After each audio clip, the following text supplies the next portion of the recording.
A good lawyer. Oh. I play one on the radio, but. Mhm. That goes to that. That's settled down. There's your copy of information. That's returned. It was just that. It was just that. What?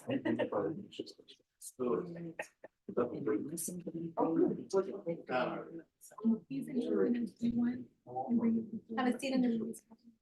Have a seat, not there. Have a seat anywhere else. Right, you. Yes. I love the Casey's books, Tony Lamas, Dan Post.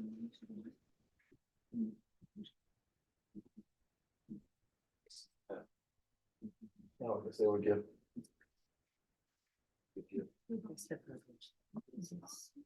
I mean, it's a fast lead. Yeah, I sent that to you, so you know, if you're looking for some.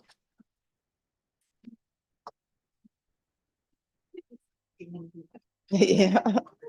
It still has John Perez's name on all the paperwork. I'm just.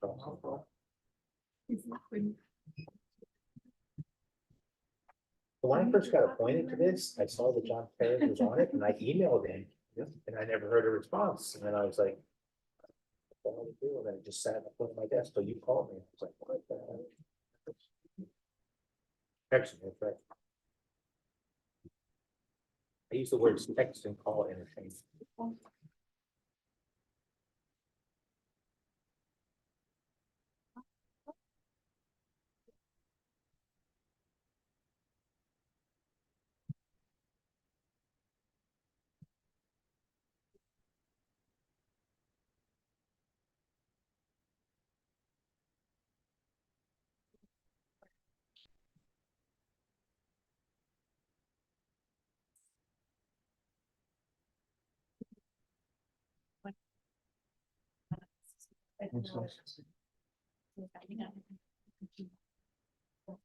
He picks up his notes. She works 92. And there he is counting one. Oh, hell no.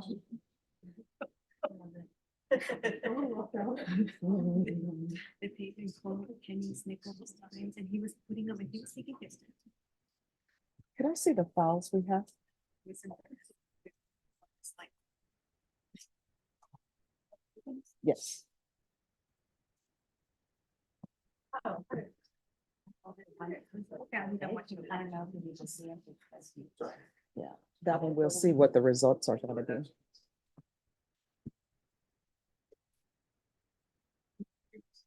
All right, thank you. Oh, except for the waiver, please. All right, oh, which one is that? Scott Simpson's, we don't have a file yet. Okay. You have to create it. I'm gonna bring you the steps in a second. Okay, but so it's just, yeah, but I just want, I need to amend the language. Okay. So that's good. So 0.5, is shown over, that's safe. Right? But it's how possible, that's what happens.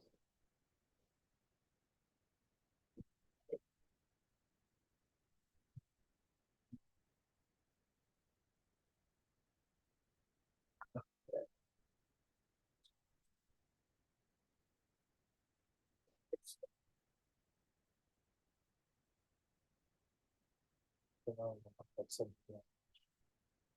It's something known as physical contact, as matter of how we know in contact with defensive individual who is evaluation.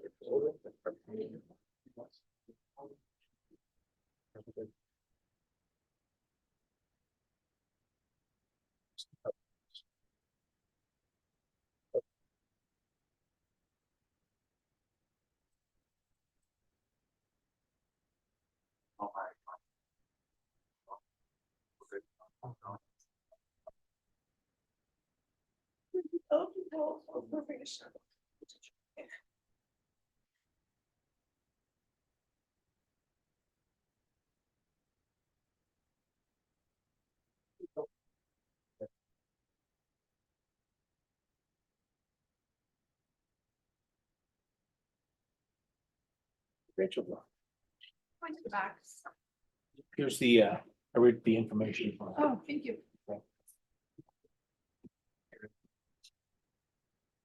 All right.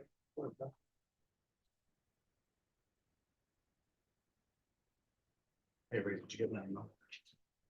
What, did you get my email? I haven't checked since- it's posted on that. Sure you're on the back.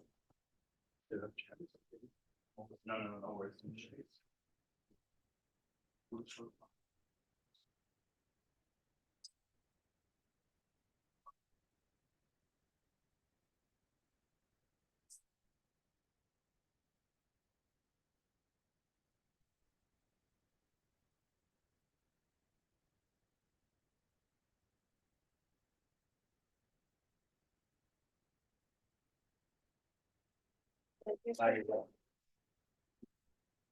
Look, you see that? No. That's not true. Yes.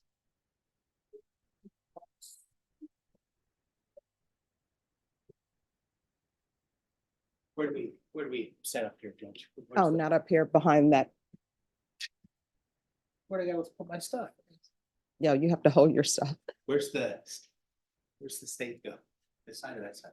State is on this side. This side?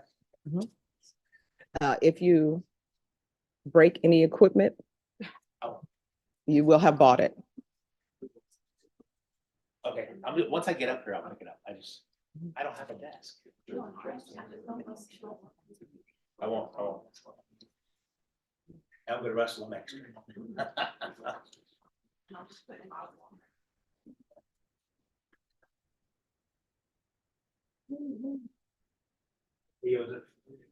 How you been? Good. Oh, no, I'm just doing protein.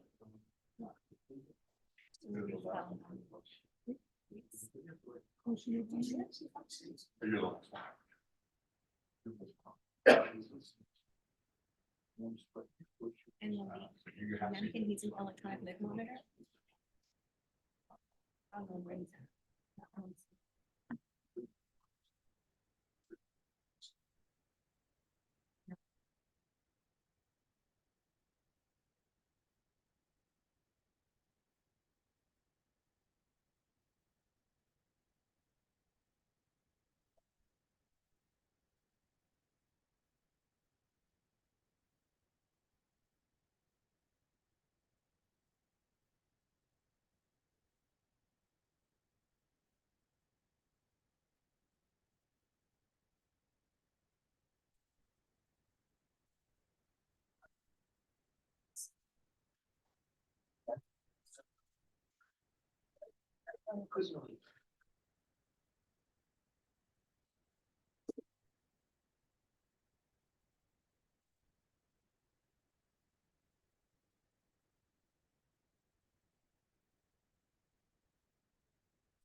You sent that to me.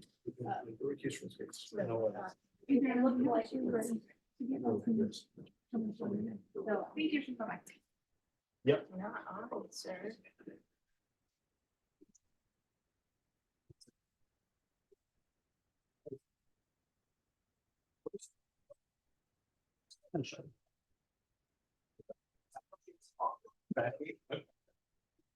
Yes.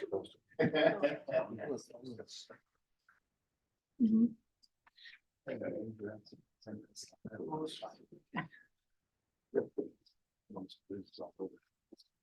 I'm next to it. Wait, wait there.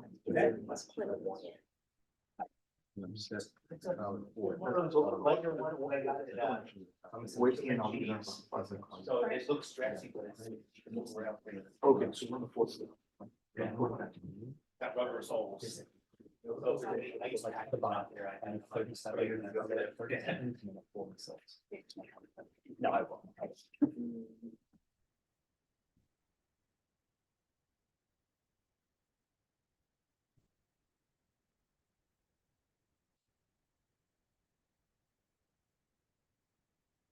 Norma, Okay.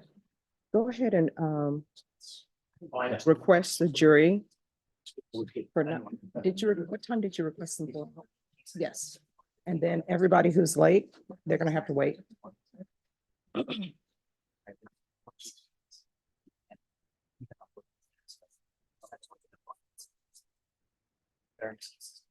Hi.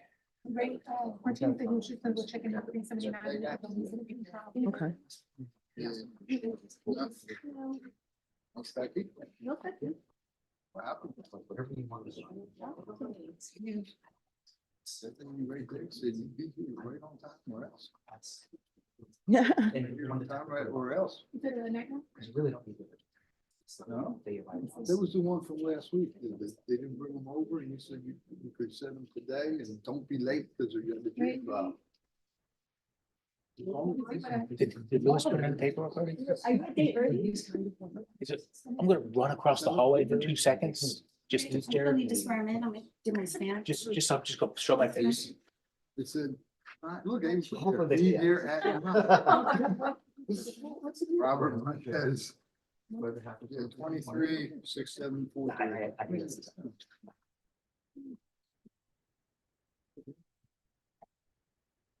But it's not good too. Well, yeah, but I was waiting. I knew she'd be a little behind. Nice. So I'm gonna just. Tomorrow, I got 5 of them tomorrow already. Monday or Tuesday. Norma, what is happening with that case? What's happening with your case? It's a drug case. He's in custody. So it's been indicted? Yes, ma'am. All right. Norma, Which one? both Normas.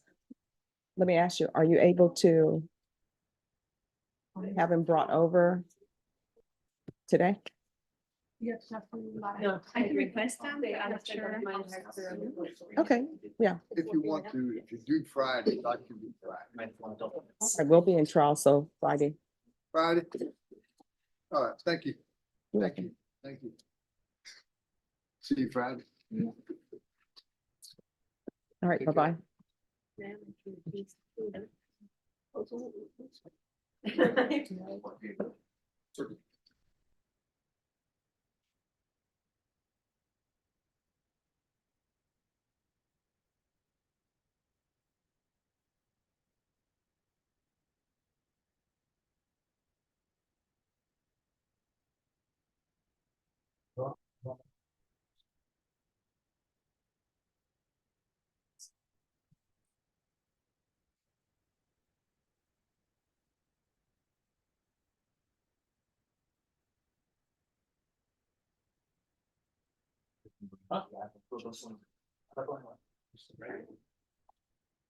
I already answered the docket.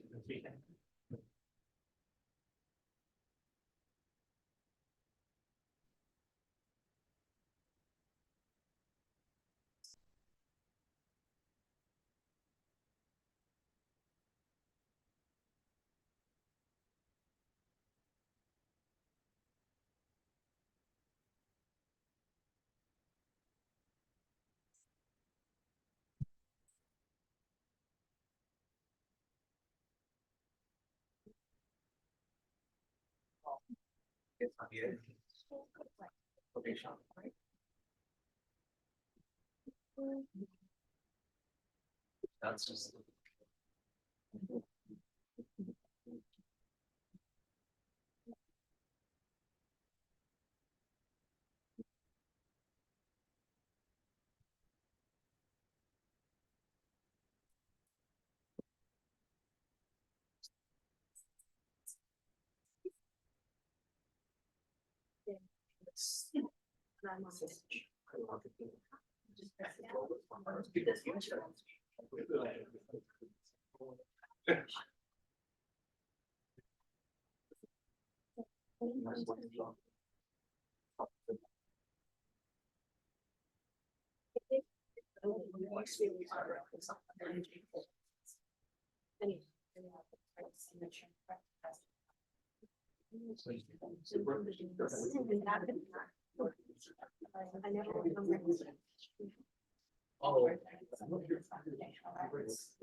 Simon and time.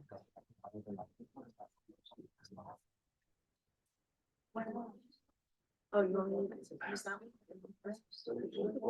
Yeah, probably. Give me a few minutes.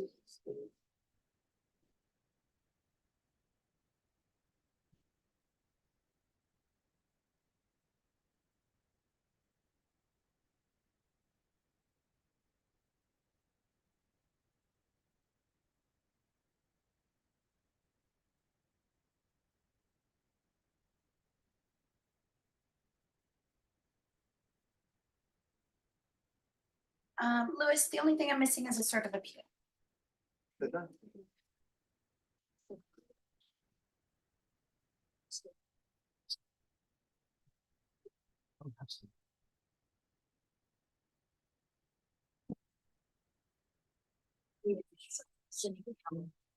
Yeah. Usually.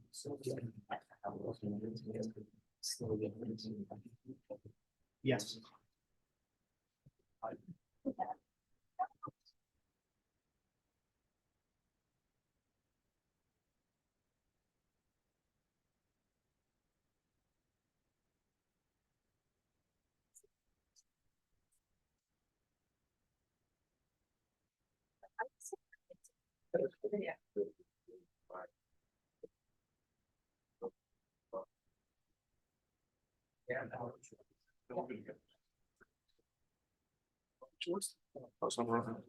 Twenty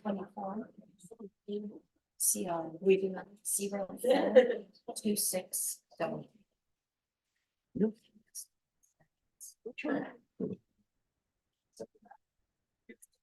Good almost just enough.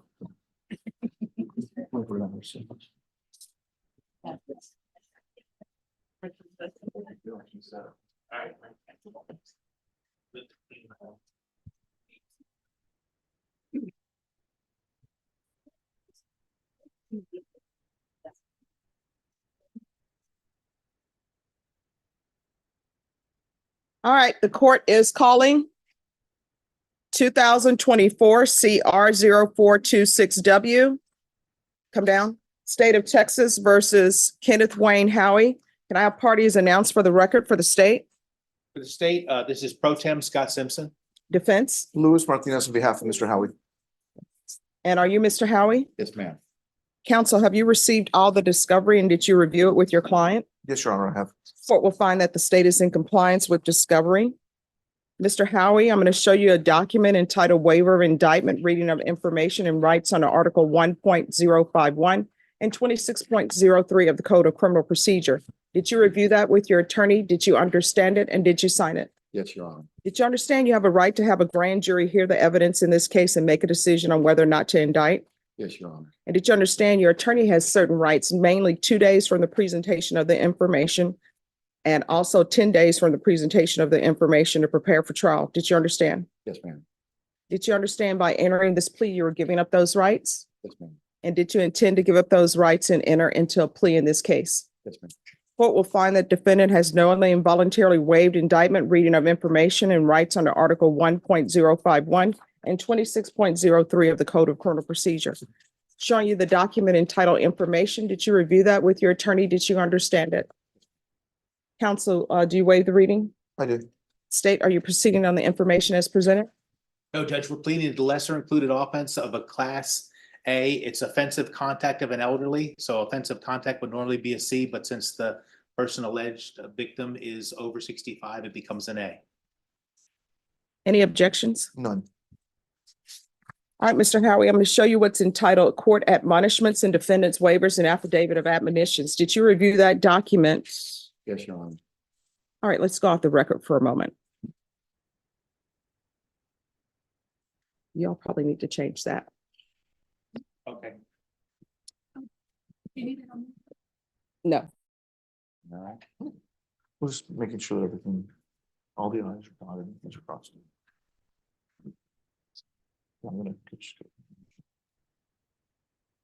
All right, if you all will initial. So it's just the item. Yeah, I got you.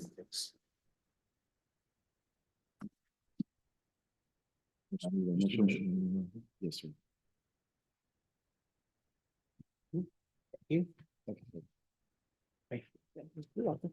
Thank you, Your Honor. You're welcome. All right, I'm showing you what's entitled Court Admonishments and Defendants Waivers and Affidavit of Admonitions. Did you review that document with your attorney? Did you understand it? And did you sign it in all the appropriate places? Yes, Your Honor. Did you understand the state is proceeding on the lesser included offense of offensive contact of an elderly person as a Class A misdemeanor? Range of punishment for that offense is up to 1 year in the Bexar County Jail and up to a $4,000 fine. Did you understand? Yes, Your Honor. If you have a plea with the state, the court does not have to follow your plea. If for any reason the court does not follow your plea and gives you more than you bargained for, the fact that you entered a plea will not be used against you, and you will be allowed to withdraw your plea. Did you understand? Yes, Your Honor.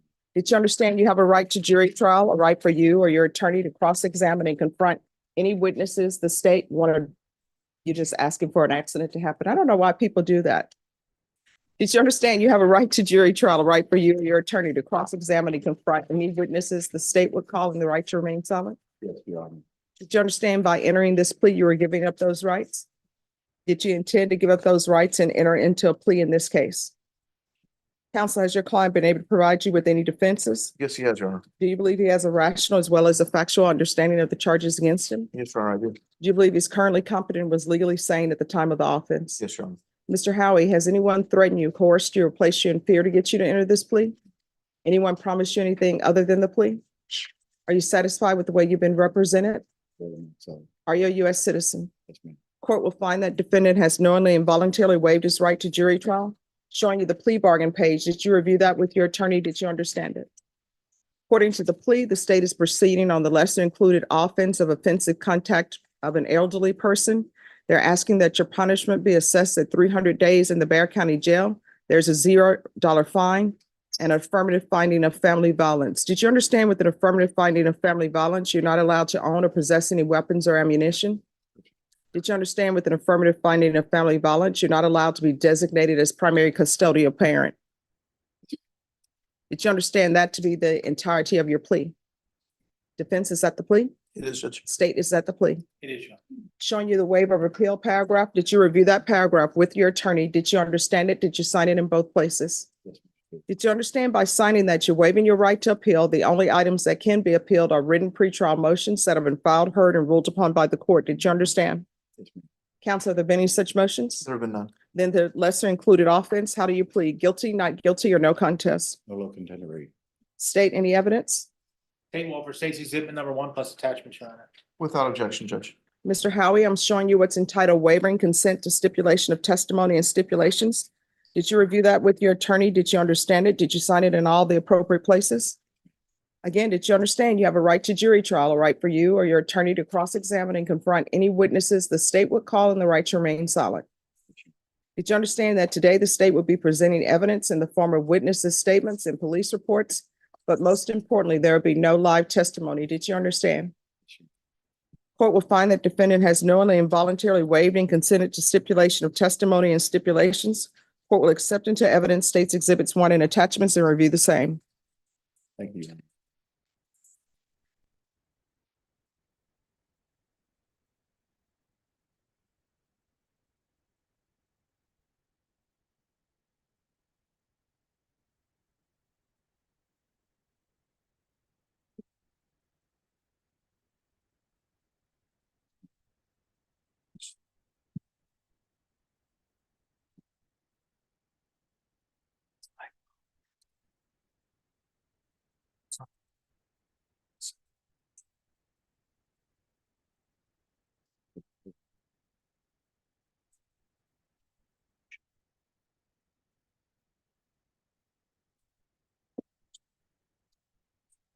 All right, after reviewing states exhibits 1 and attachments, the court will find there is sufficient evidence to find you guilty. The court will find you guilty. Are we proceeding with sentencing? Yes, Your Honor. All right, I have a few questions. So it appears that there's some mental health issues with Mr. Howie. So how are those addressed if he's released today? Judge, he's still on probation on a previous case. Ah.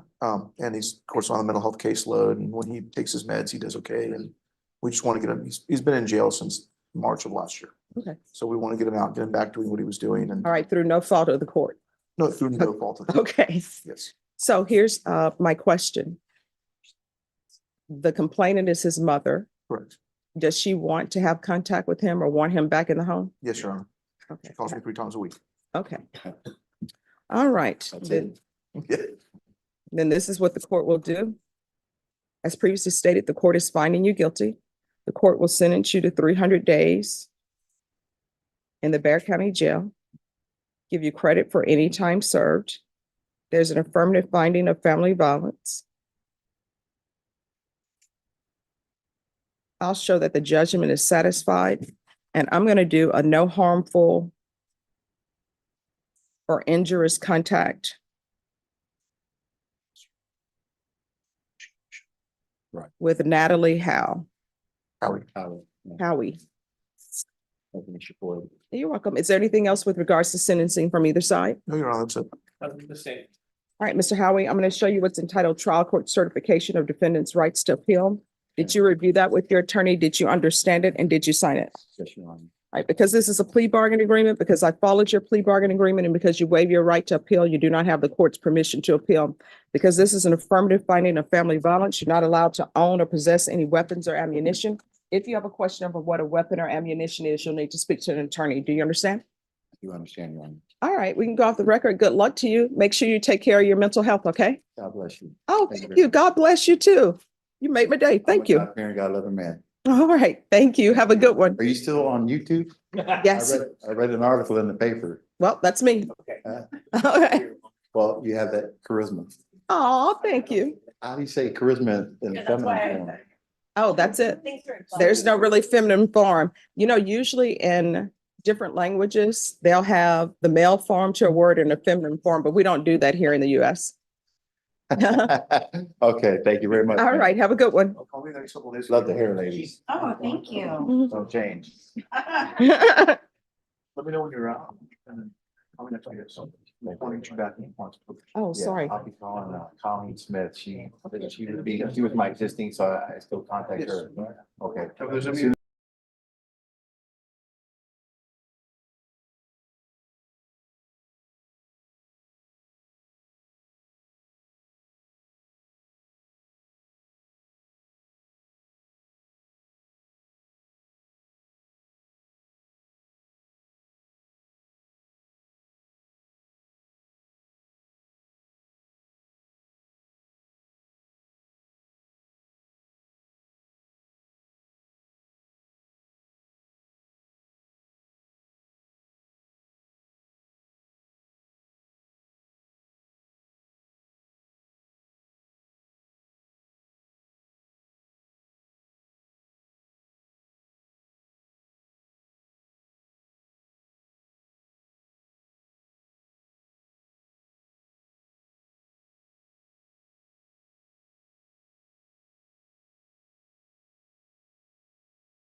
Hello? No, I took care of it. Thanks, bye-bye. So he's not gonna be in because he's ill. I don't think we want anyone ill No. in. Especially because Zach and I just got better. Yeah. Alex Sharp is supposed to provide a doctor's excuse to the court. He said all of a sudden he became ill, so. Another one bites the dust. Mhm. So then the first person that's gonna be up is either David Duenas or Rudolph Montoya. Rudolph Montoya, Mr. Gross is telling me that he has a hearing on Friday. And I do know that that is, yes, it's a writ hearing where he's ordered by another judge at a county that he has to be there on Friday. yes. Otherwise, they're saying that if he's not there for that writ hearing, it may not turn out well for his client. And I don't like to interfere with that. And I don't know how long his writ will take, but I don't like to have a jury where maybe we do a little bit of testimony and a little bit of testimony on Thursday, then, hey, everybody come back on Monday. So with regards to his trial, I don't know if you all anticipate being finished with your case by Thursday. I don't think there's any way, Judge. Okay. With the transcripts. Mhm. So then that means that David Duenas will be first up. Right. We talked to Ray when he was here first. Okay. Right in the 3 Okay. And what's the status of the jury? We said we're bringing them up, Judge. All right.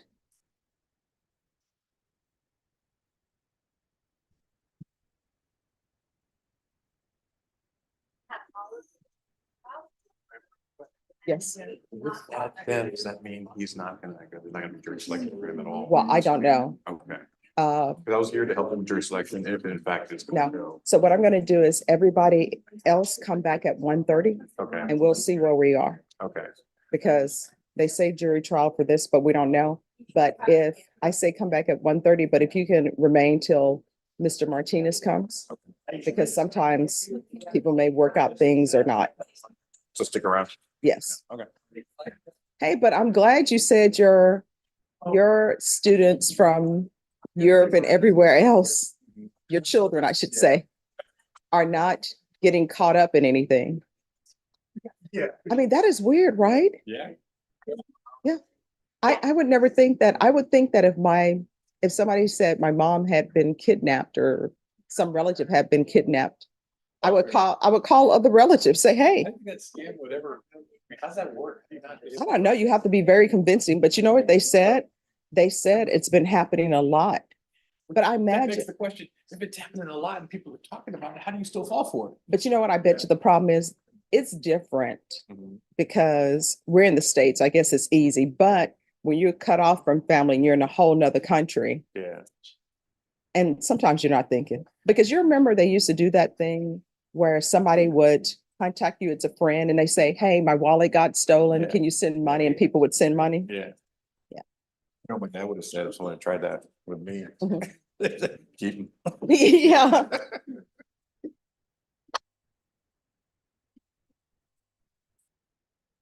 Adrian's here, right? All right. Good morning. He's here, Judge. Morning. Could I see Ernest Ramon? Got up a little bit. Okay, I think a lot of them are right. Yes. All right, can I have a prosecutor on Ramon?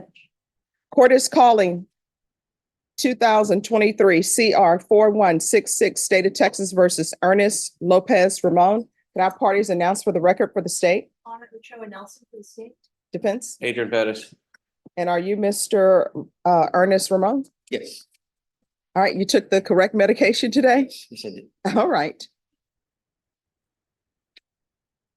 Counsel, have you received all the discovery? Did you review it with your client? Yes, Your Honor. Court will find that the state is in compliance with discovery. Mr. Ramon, showing you what's entitled application for community supervision. Did you review that with your attorney? Did you understand it? Did you sign it? Yes. Showing you the true bill of indictment. Did you review that with your attorney? Did you understand it? Yes. Counsel, do you waive the reading of the indictment? Yes, Your Honor. State, are you proceeding on the indictment as presented? We are not, Your Honor. I believe we are proceeding on the lesser included offense of assault, bodily injury, Mary. No objections. All right, Mr. Ramon, I'm showing you what's entitled Court Admonishments and Defendant's Waivers and Affidavit of Admonitions. Did you review that document with your attorney? Yes. Did you understand it? Did you sign it in all the appropriate places? Yes. Yes, Your Honor.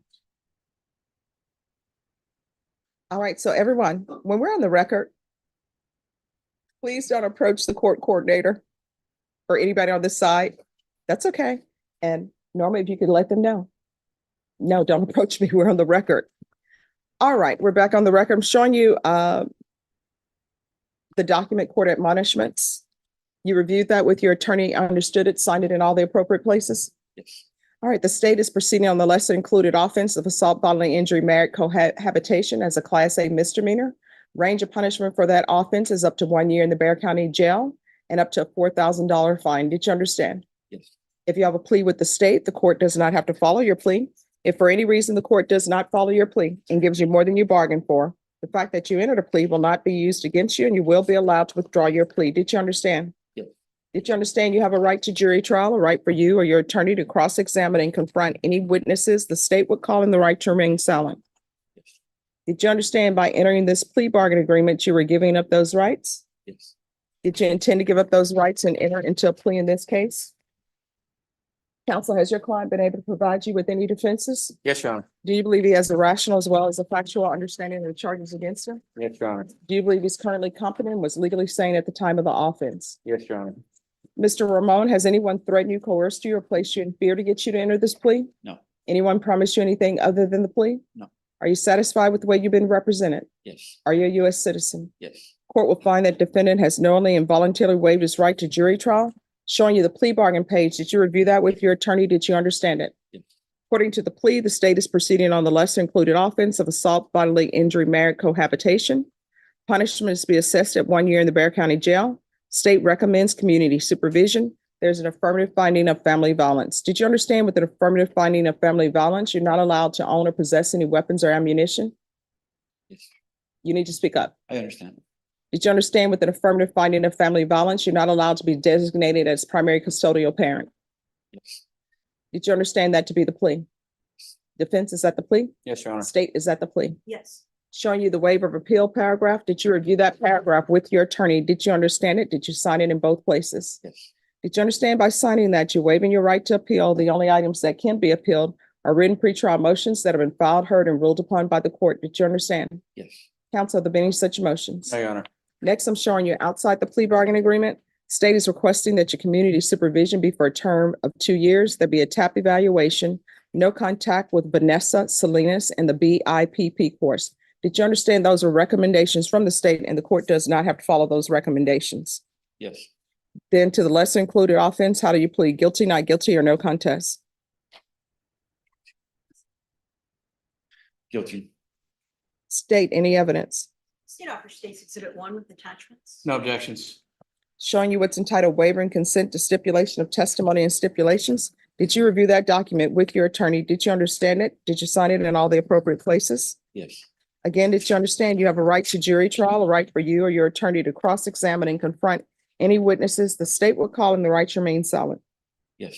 Did you understand that today the state will be presenting evidence in the form of witnesses' statements and police reports, but most importantly, there will be no live testimony? Did you understand? Yes.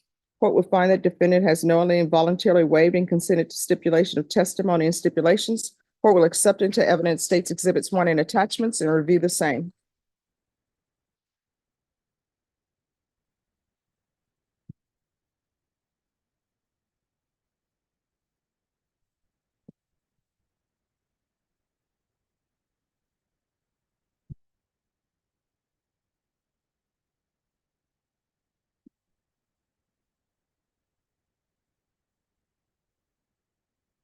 All right, after reviewing State's Exhibits 1 and attachments, the court will find there is sufficient evidence to find you guilty, and the court will find you guilty. Are you proceeding with sentencing? Yes, Your Honor. Anything you wish to say on behalf of your client? No, Your Honor. All right. Mr. Ramon, do you have any children? Yes. What are their ages? 19 and 17. And are you employed? No. How do you support yourself? Um. I don't at the moment. Well, do you have a place to stay? I'm gonna start staying at the Haven for Hope. Okay. Are there any drug issues with you?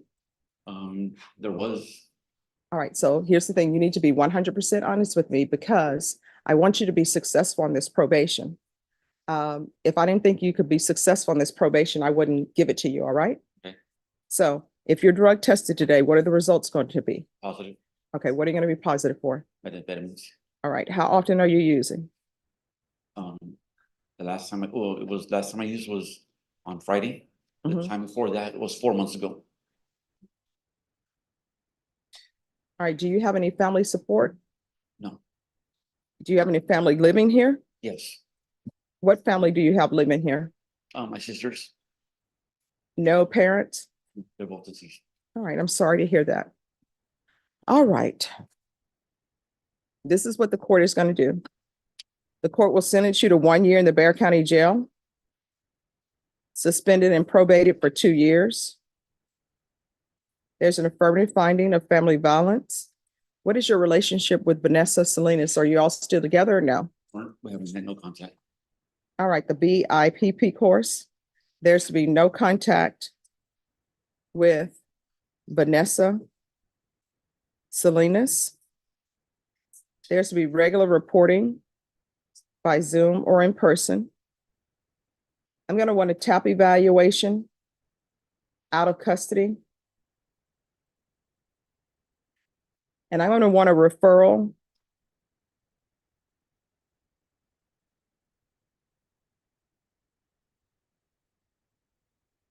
do we think Cross Point would accept them?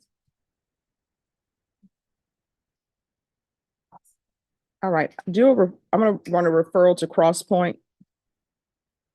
They have an inpatient program, Yes. and I think that's what you need. I'm going to want random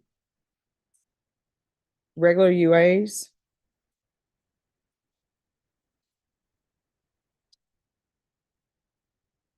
$200 hours of community service restitution. Proof of employment within 45 days. There's to be no employment as a home healthcare provider or with minors. Field visits 1 time per month until further notice. And probation, the field visits is just until he is at Cross Point or in some sort of treatment. And I'm going to want 90 sober meetings in 90 days. Probation, is there anything else? I don't believe they'll accept him because this is technically a misdemeanor. But I mean, I'll ask for a referral to felony drug court. We'll see what they say. All right, you don't have a military background, do you? I was in the military, yes, Oh, but we went through that before and I didn't get accepted. that is true. Okay. All right, so do you have any contact with the VA? No. Okay. All right. Probation, is there anything else he needs? Okay. Is there anything else you need from the court? No, Your Honor. I'm going to show you what's entitled Trial Court Certification of Defendant's Rights to Appeal. Did you review that with your attorney? Did you understand it? And did you sign it? Yes.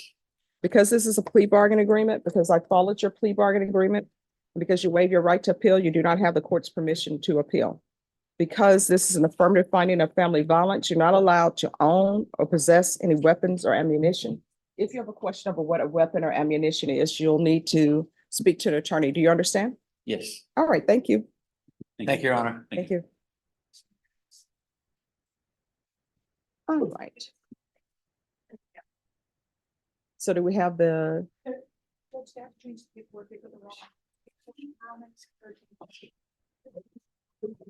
For the jurors. oh, okay.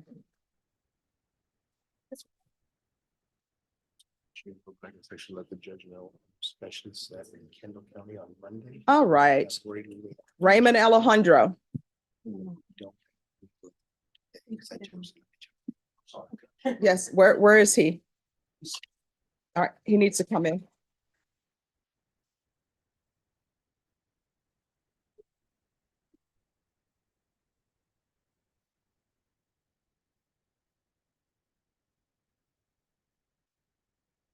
Let me see. Yes, but they should be finished in a moment. So I don't know if you want to confer with her on that, because I think she was just waiting to see whether insane at the time of the offense or not. So she may get some idea from Dr. Duenas on that. All right. Raymond Alejandro? Yes. Together.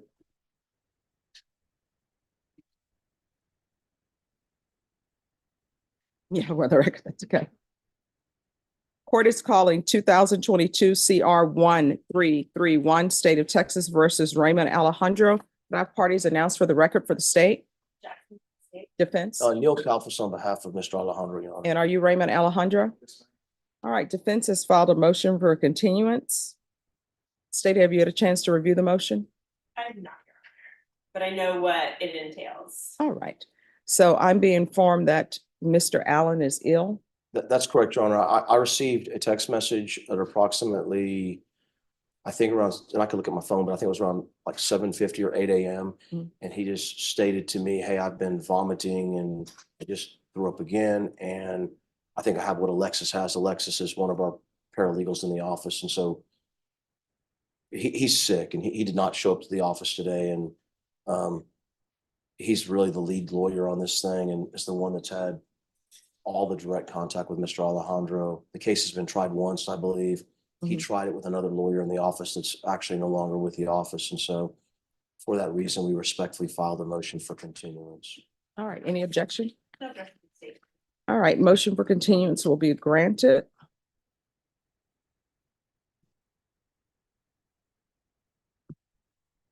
And Norma, if you can recall this in 2 weeks, please. Thank you, Judge. You're welcome. Appreciate it. Sorry that I was a little bit late. Oh, no, no problem. I didn't want to put on the record the other reason because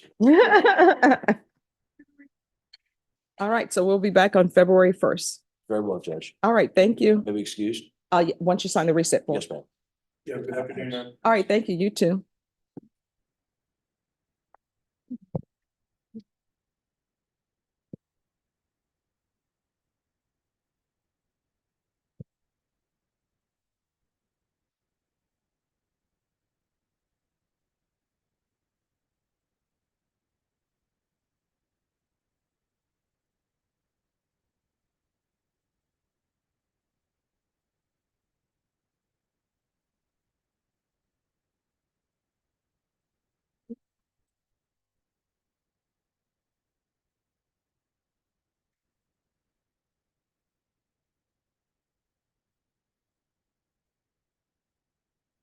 All right, stay on. David Solomon Duenas. Are you all proceeding on both counts? They, no, it's, I believe so, Judge, yes. Okay. Yes, Judge. All right. And where's Raymond Martinez? Yeah, he's here, he stepped out. Let me call him. No. I've read it.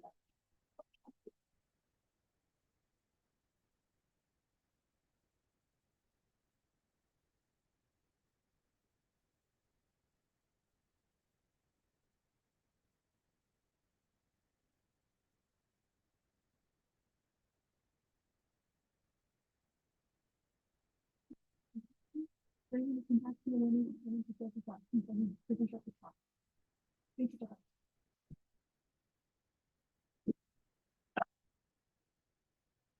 I need a protection picture.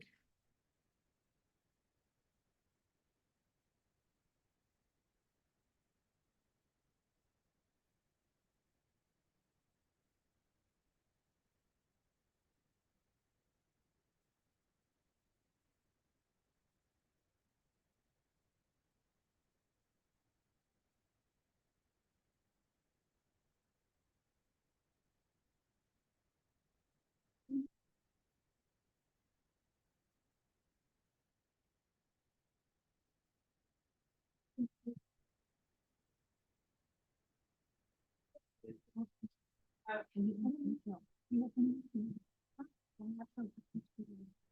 need more tape? Yes.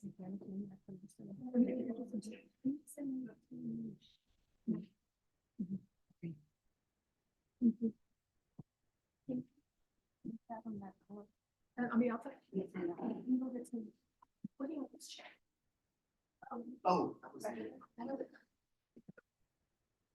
That's a.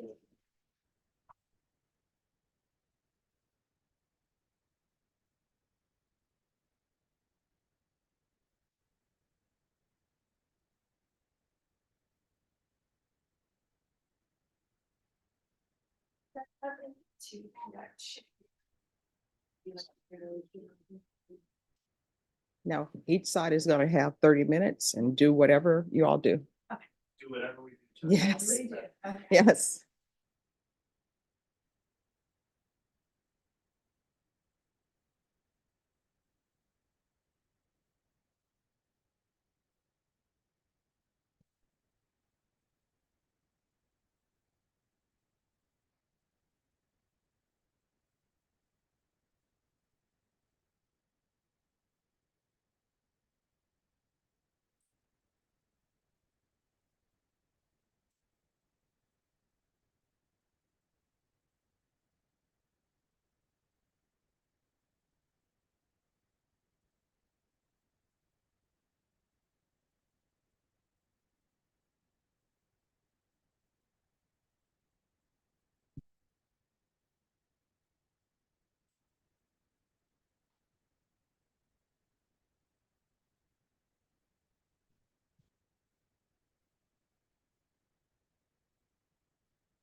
Where did everybody else think? Where am I checked? Okay. Someone from the jet to do. When you start, I want you to call Kendall and tell her we wasted the good something.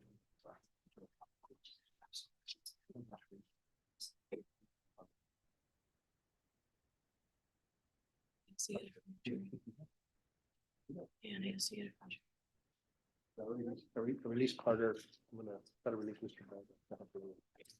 Okay. So if your client's found guilty, are you going to the judge or jury for punishment? Judge, I was telling Norma that I have a sitting in Kendall on Monday, 8 o'clock, a large panel, sex assault of a child, and it's in custody. Which, you know, it can wait as far as I'm concerned, but I've dealt with that judge before. And Oh, I we'll think call. he's gonna wanna know today, not Friday afternoon. Oh, yeah. Well, we're in, Didn't finish. we're in trial. Yeah. But she's gonna try and coax you into letting me do her trial. Oh, no. We're in trial here. All right. So Norma had permission to follow him once we start picking. Sure. Because there's a lot of moving parts over there, and I'm sure they would like to know, like I said, today, not Friday. Well, they'll know as soon as we let them know.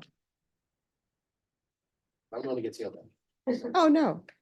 They can call me and want to yell. All right. So if you all could sign the election of punishment.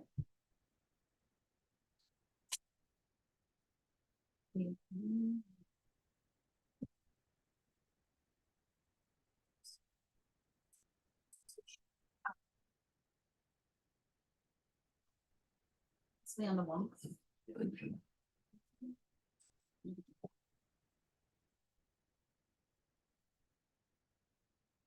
And I can take the ratings information, case number, that he wants me to find reference to. Okay. All right, we're not calling them until there's actually a witness in the box. Yeah.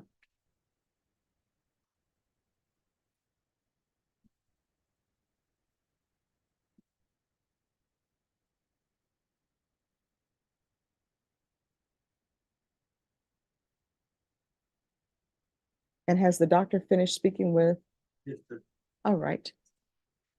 And have you had a chance to talk with Kathy Compton?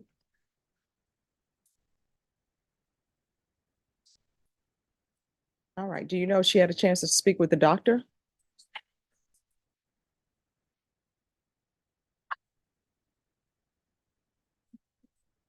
May reach out to you? Okay.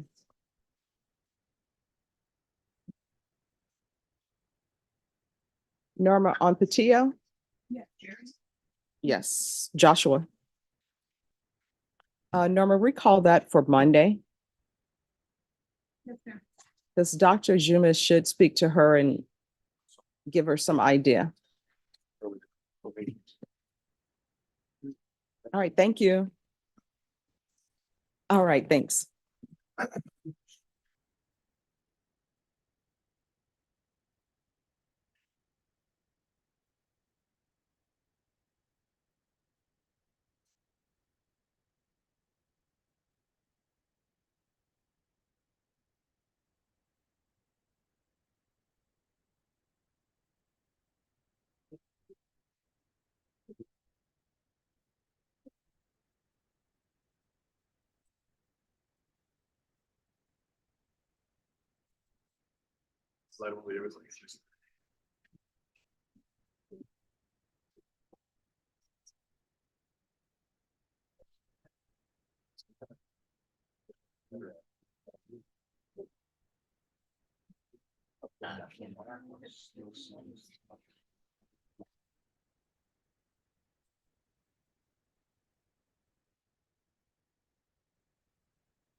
Thank you.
Showing one. No, absolutely.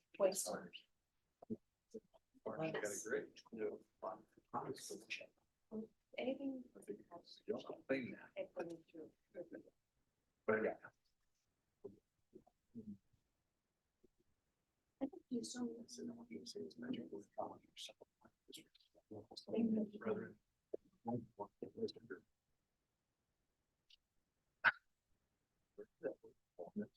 I'm growing. The challenge. Yeah. And all that.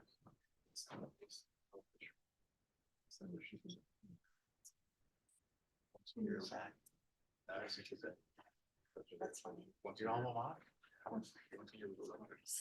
Really nice. Yeah, when I'm not in it, right?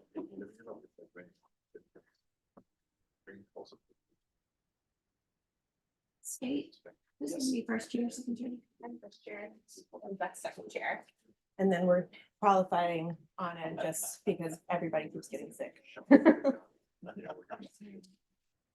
That's when Ally does.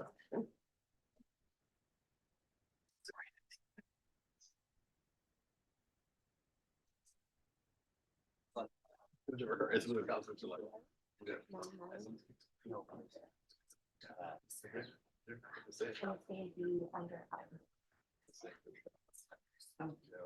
Yeah.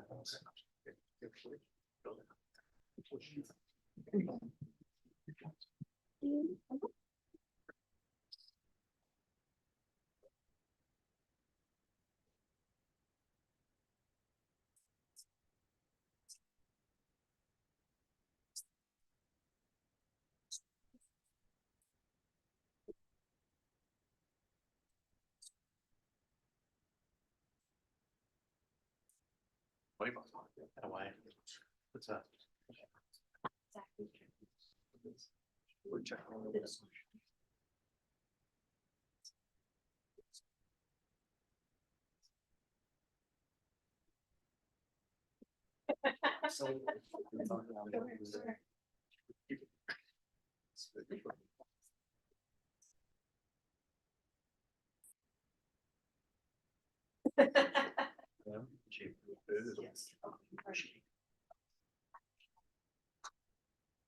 Oh.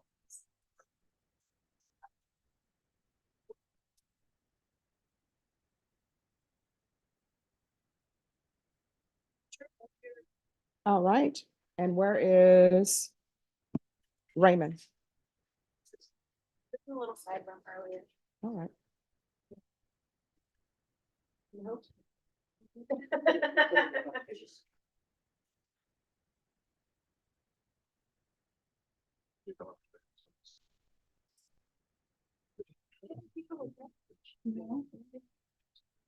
They told me they printed the wrong paperwork, the wrong report. No. Okay, good, Lori, okay.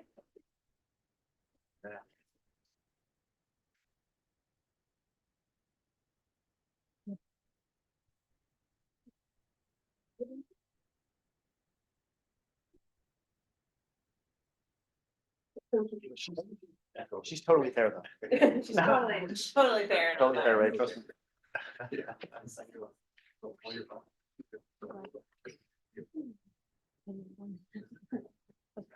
That's awesome. Yeah. Anyway, I don't think we're gonna get.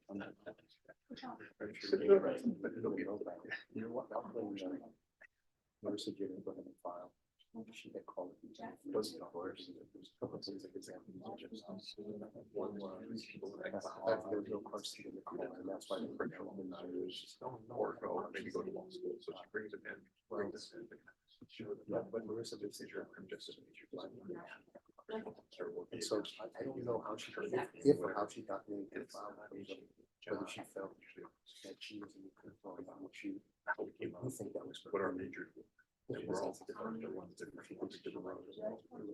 Sure. So there's on two issues, there's on the conservation. Was it the lights? Was it the light on in the truck or something about a battery? I'll talk to Troy and her, we're talking about those two issues, I'm really trying to convince. Maybe there's limits. There's other ones, I'm just trying to sell, we're gonna have a car dealership. He thought if he could just monitor us. And so we're trying to work a deal for a rep. Yeah. But we never got there. She never got to the point of wrecking. Didn't I made you a right yesterday though, right? Yeah. No, we're still either opposed or silent. Okay. It was never, we never got. Although he's less interested in that, we went back in, we had that pressure. Well, I think we are telling you that we put on all this work. Yeah. We can still just, well, you talk to Brad and ask her just to see if she knows. Well, because I don't want that to raise. raise, I'm telling you that, I want to. And there was no sure. I want to give you a chance to look forward to that. Make sure you know what position you're taking. Yeah. Whichever it is. So when I came to the 187 from like October, so way after this case, Yeah. probably like was started with Marissa. Mhm. And I know that Brittany Mitchell, who's the first juror before, Yeah. on, yeah, she had asked them about the car seat. And so I remember it being, I'm telling you, I couldn't have been in the court longer than a couple of weeks. But I remember the complainant talking about it, it being a non-issue. From her description to me around the October-ish timeframe. That's all I know. Intimate. The accuser of lying to the state about the issues. No, I appreciate the heads up. Yeah, yeah. And again, while you're talking, sorry, I don't think that this, neither one of us, but I'll still go. And in general, what she would. I'm just more curious because I don't, Marissa and I have obviously never talked about this case. Because she's not even with the office anymore. No, I know, and I just don't, that's why I'm mentioning, because you might have to make a notice or. Yeah, yeah. She may have to. But all, so I appreciate that, but yeah, all I know is that in October. But if because if it becomes an issue, we're still going to want to explore it if they're. And I don't want us to get into a back and forth as well. Y'all know she was lying. You know, I want y'all to at least figure out all right, what you think she did. Well, I spoke to her, we cleared up. Yeah. We did speak to her about, see, we have a man specific, so we could talk about it. The guy, Adriana says that she's got the new list of girls. Wasn't Did he take it over there? The friend, Waterson? Waterson, and the came from the complex. So I think it was We all like, need a new list. don't quote me, that they were just planning on just going over to his house. To walk over and pick it Yeah. up. Yeah. Because he babysits a lot or something like that, so he had a car They're very seat. close friends. So their plan was just to like go over there, get the car seat. They were more concerned on just getting the kid first and then going and doing everything, because he lives like. Because what happens, you're gonna ask her, what did you initially say? She's not gonna remember. I wasn't there. Yeah. So I'm Well, gonna say, that's what I'm saying, because y'all had notes about it. I'll look for you. I'll look for you. I I'll look don't for have you, a but memory of her ever telling us she had the car seat in the car. The I don't memory know. that I have was that. All right, thank you.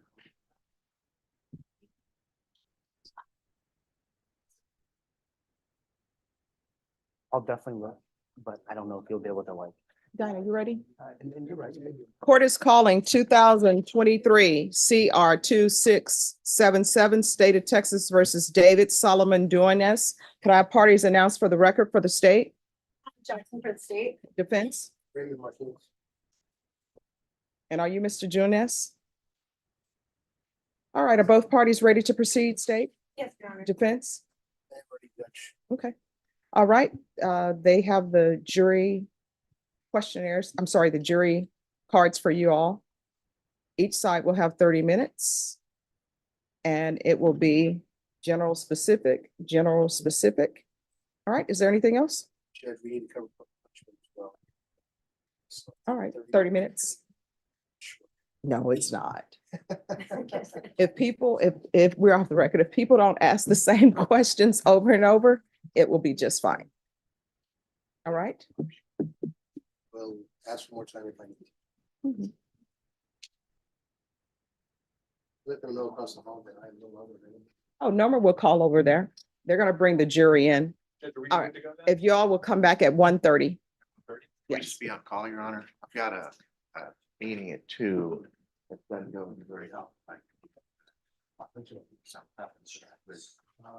Okay.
Just a few minutes, Judge. Some of them had to go use the.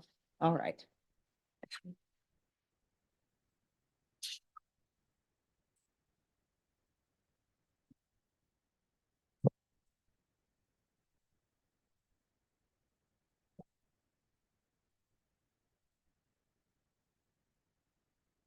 This was.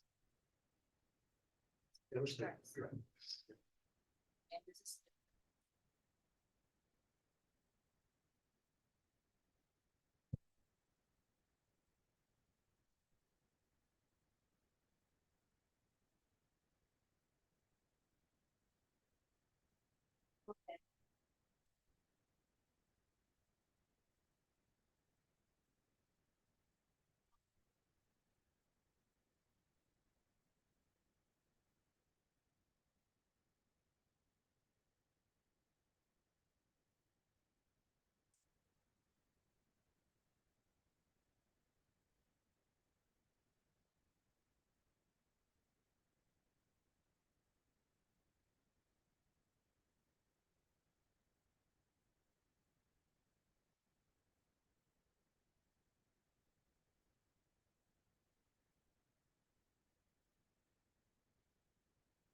Yes.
Yeah, it's minus one is. No, I wanted the Miranda. And I wanted just, I don't remember. I just want to make sure I can. Yeah, of course. Yeah. Great. Of course, yeah, absolutely, yeah, And yeah. if you need us to burn anything. let us know too. It's minutes Since 30. we have it up here. Yeah, it's minutes 36 to 46. Yeah. Everybody's here, Judge. All right, let's bring them in.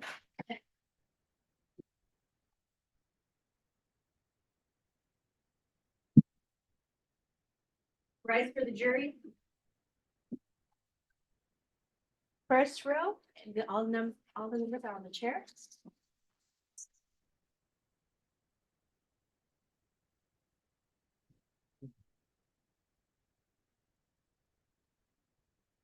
Number 8. Eight, second row on top. Just follow him.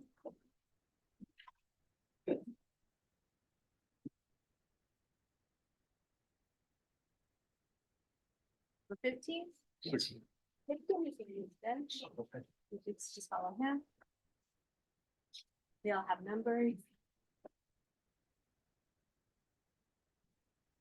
22. That's me. 22, next row.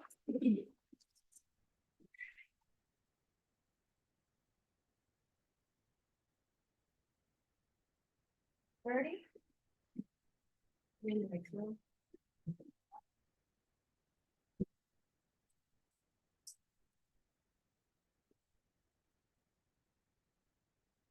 37. Next row.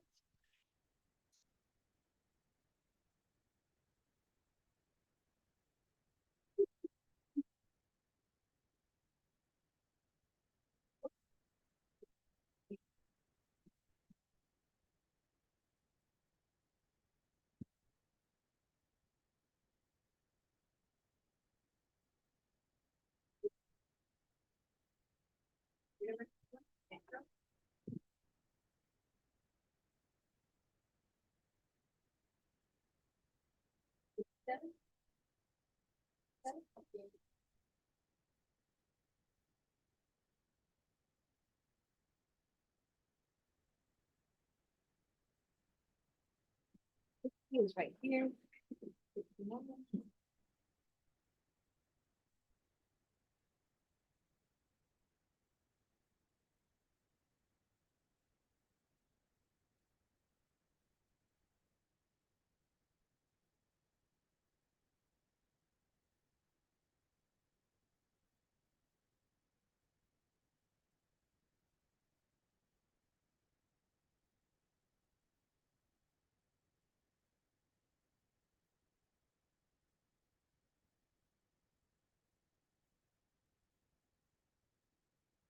All right, everyone, please be seated. Your Honor, number 71 is indisposed. All right, we'll wait for number 71, and while we're waiting for 71, I guess we could talk about the Cowboys game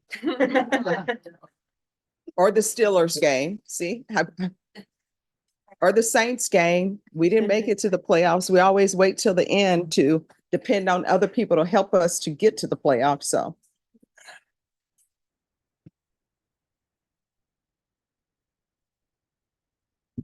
State and Defense, are you okay with proceeding? Or would you all both like to wait for 71? Okay, we'll wait for 71.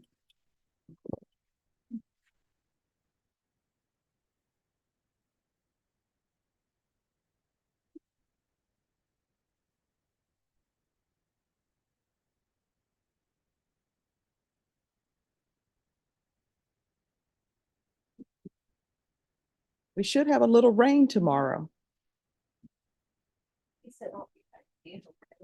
Well, my understanding, it still is going to be maybe 20 degrees. Mhm. So there may be some slight ice.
He's found.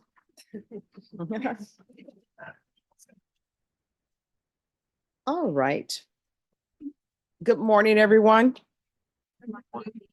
Okay, so it's the start of the morning. Nothing has happened yet. So we should be a little bit more excited, a little bit more wide awake. Good morning, everyone. All right, so that's better. We're getting the fluids rolling. All right, you're in the 187th District Court. My name is Judge Stephanie Boyd. You are on the 4th floor. So what court are you in? All right, you all are trailing off like you're singing a song and everybody knows the first line, but then we don't know the next, sort of like Old Lang Syne. Everybody starts out loud, then people just start drowning off. So you're in the 187 District Court. So what court are you in? You're on the 4th floor. So what floor are you on? Okay, people are still trailing on. There are reasons why I'm asking you these questions. And the judge is Judge Boyd. Who's the judge? Now you ask yourself, why would she have us repeat that? We have great memories. We know where we are. The reason why I always do that is because whenever we're doing jury selection, everyone needs to be here at the same time. So if we're missing one juror, we have to wait for a juror, or if we're missing 2 jurors. And we've had incidences before where we've been looking for a juror and we found the juror at another courtroom trying to be on that jury. And then other people will say, well, we took a break and I looked up, everybody was gone. So if you remember the 187th, there's only one 187th District Court in all of Texas and in all of Bexar County. If you can't remember that, if you remember the 4th floor, you'll walk around and you'll be like, oh, this looks like the courtroom I was in. Or if all of that fails, if you just remember Judge Boyd, I'm the only Judge Boyd in the entire courthouse and someone will be able to direct you here. To my left is the court reporter. I always said, if I were in a position to make somebody's job easy or easier, I would try to do that. So I'm going to need y'all's help to make her job easier. And I say you all and y'all because I'm from Louisiana. So my accent may come out on certain words like all. So the court reporter, to make her job easy, I need everyone to speak loudly so she can hear. And if everyone would speak at the pace that I'm speaking at, that would be great because she has to take down everything that everybody says. And when you think about that, that's a very difficult job because some people have accents. I do. Some people will whisper. Some people will speak extra fast. So today, let's commit to making her job easier. Now, when anybody asks a question or there's something you want to respond to, raise your card. In your possession, you have cards with numbers on them. So if everyone can raise their cards for me, please. And if you'll keep your cards up until I ask you to lower them. So everybody in this box over here, please lower your cards. Everybody on the front row over here only, lower your cards. The people who still have your cards up, whenever you are answering a question or someone is addressing to you and you want to speak, to make the court reporter's job easier, if you could please stand when you speak. So far, every jury that I've given this instruction to, they have failed.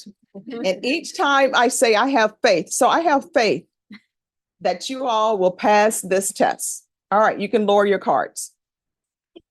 So we are here today for a jury trial, and I'm going to allow the parties to introduce themselves to you for the state.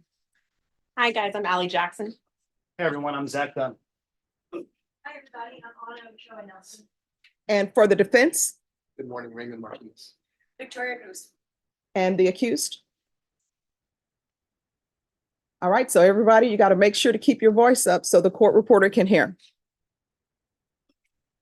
Now, everybody always will say, I don't know if I want to come downtown for a jury trial because it's filled with one-ways, parking's not free, and you don't know how long you're going to be here. But in Texas and anywhere, the key to having a jury trial is having jurors. So cases need to be tried. And sometimes people will come down and they're like, man, I really wish I could have got a case involving just a fender bender or something like that. But on the criminal side, we also need jurors.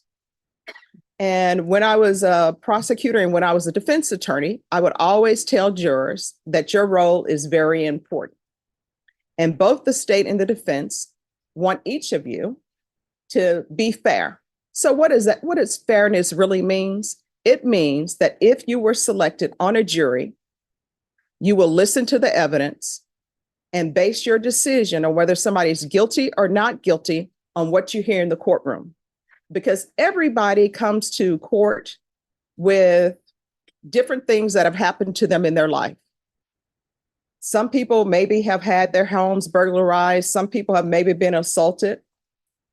And the key question when both the state and the defense speak to you is going to be whether or not that you can put that aside, but the question is going to be whether or not you can listen to the evidence if you're selected on the jury and base your decision on whether somebody's guilty or not guilty on what you hear. Does everyone understand? Yes. Now, in this case, the charge is aggravated assault with a deadly weapon. All right. And there are 2 counts of aggravated assault with a deadly weapon. I'm going to come back and talk to you about that in a minute. When the state and the defense speak to you and ask you questions, they're going to be speaking to you about hypotheticals. Neither the state nor the defense can tell you what they think the evidence is in this case or give you some sort of spin on what they think the facts are. Does everyone understand? So when they speak to you, it's not about this specific case, it's hypotheticals, and they're trying to get a gauge on how you feel about certain things. Has anybody here heard of the word indictment? Remember, practice raising your cards. Yes. All right. So an indictment in felony court is just whereby someone is brought to court. The indictment is supposed to tell you what you're charged with, where you need to be. It is not evidence of anything. It is not evidence of guilt. How many people here have had a traffic ticket? Raise your cards. All right, so we do have a room filled with bad drivers. So I've had one too. All right, so the first traffic ticket I had, I want to say maybe I was 21. That's the only traffic ticket I've had. And I'm not going to say it was a speed trap, but it was a speed trap.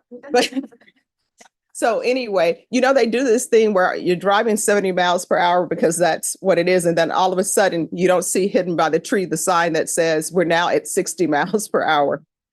But when you get that traffic ticket, when I got one, that was back in the day where they had a paper thing they had you sign and then they give you a paper ticket. Now I think it's something different. It's electronic. So let's say you get a traffic ticket and the officer is saying you ran a stop sign. When they give you that ticket and you accept that a ticket, you're not admitting that you ran a stop sign. That ticket is to let you know, hey, I'm saying you ran the stop sign. This is the municipal court you need to go to. And this is what we're here for. We're here for you running a stop sign. It is not evidence of guilt that you've accepted that or that you've shown up. Does everyone understand? So with an indictment, thank you for raising your cards.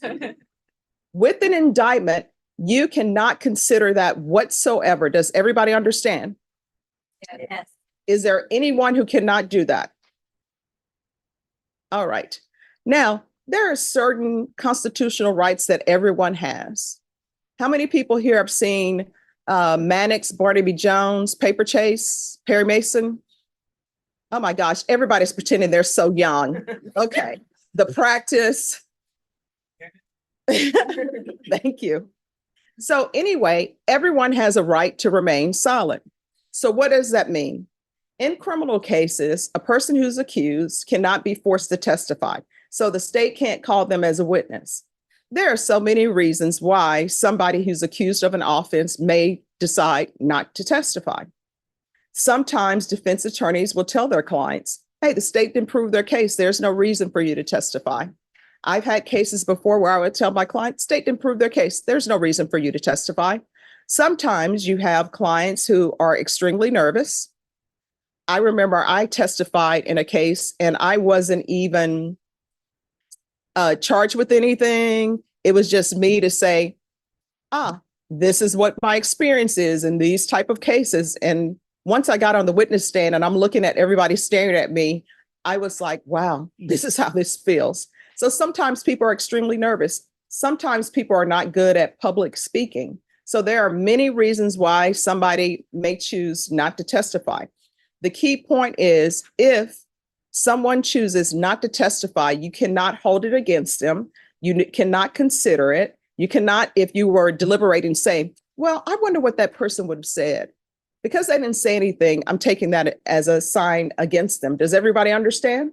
Yes. Yes. All right. Is there anyone here who, if Mr. Duenas decided not to testify, you would hold that against him?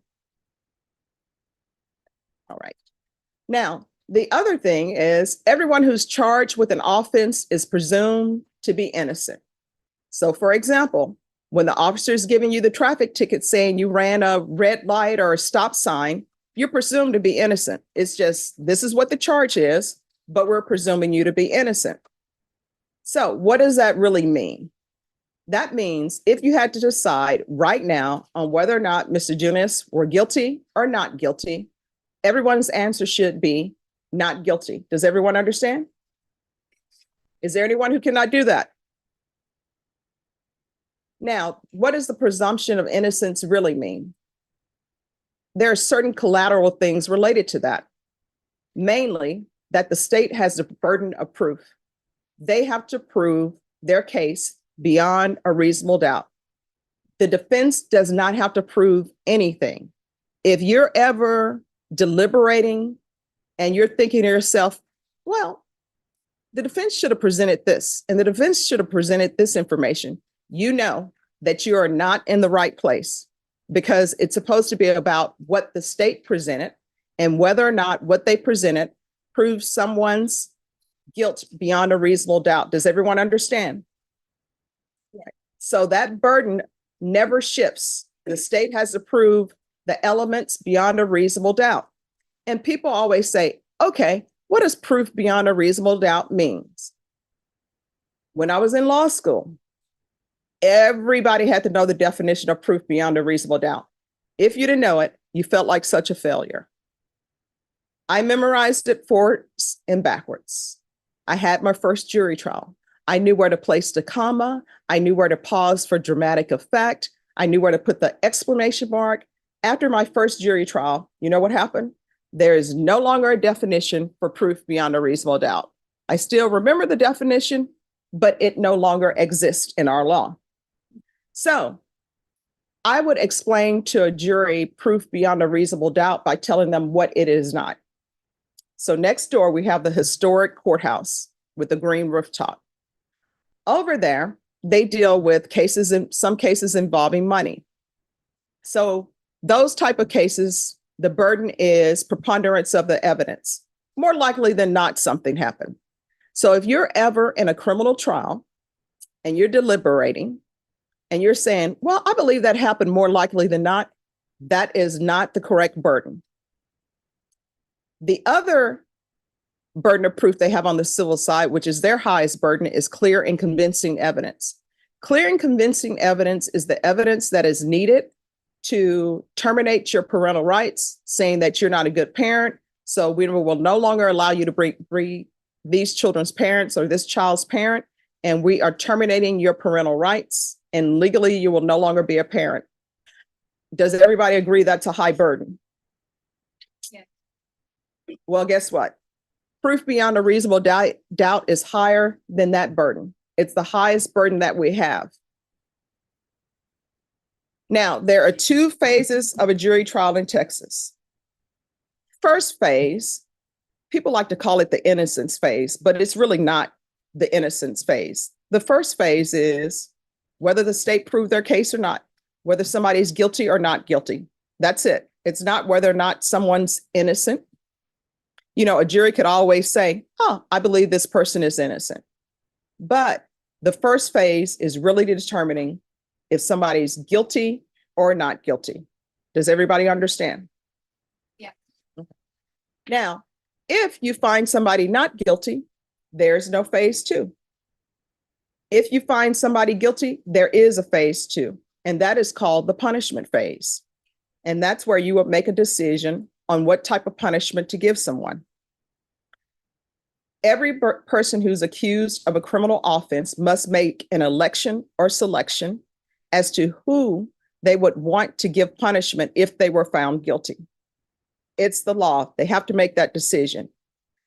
by them selecting either the jury or the judge for punishment, that in no way means that they're saying that they're guilty. The law just requires them, before jury selection, to make a decision on who they would want to decide punishment. Does everybody understand? In this case, Mr. Duenas has decided that if he were found guilty, he would want the jury to determine punishment. Is there anyone here, for religious reasons, feel as though they cannot sit in punishment or judgment? All right. If you'll hold up your cards and keep them up. All right, we have 31. And as I call your number, you can lower your card. 53, 69, and 72.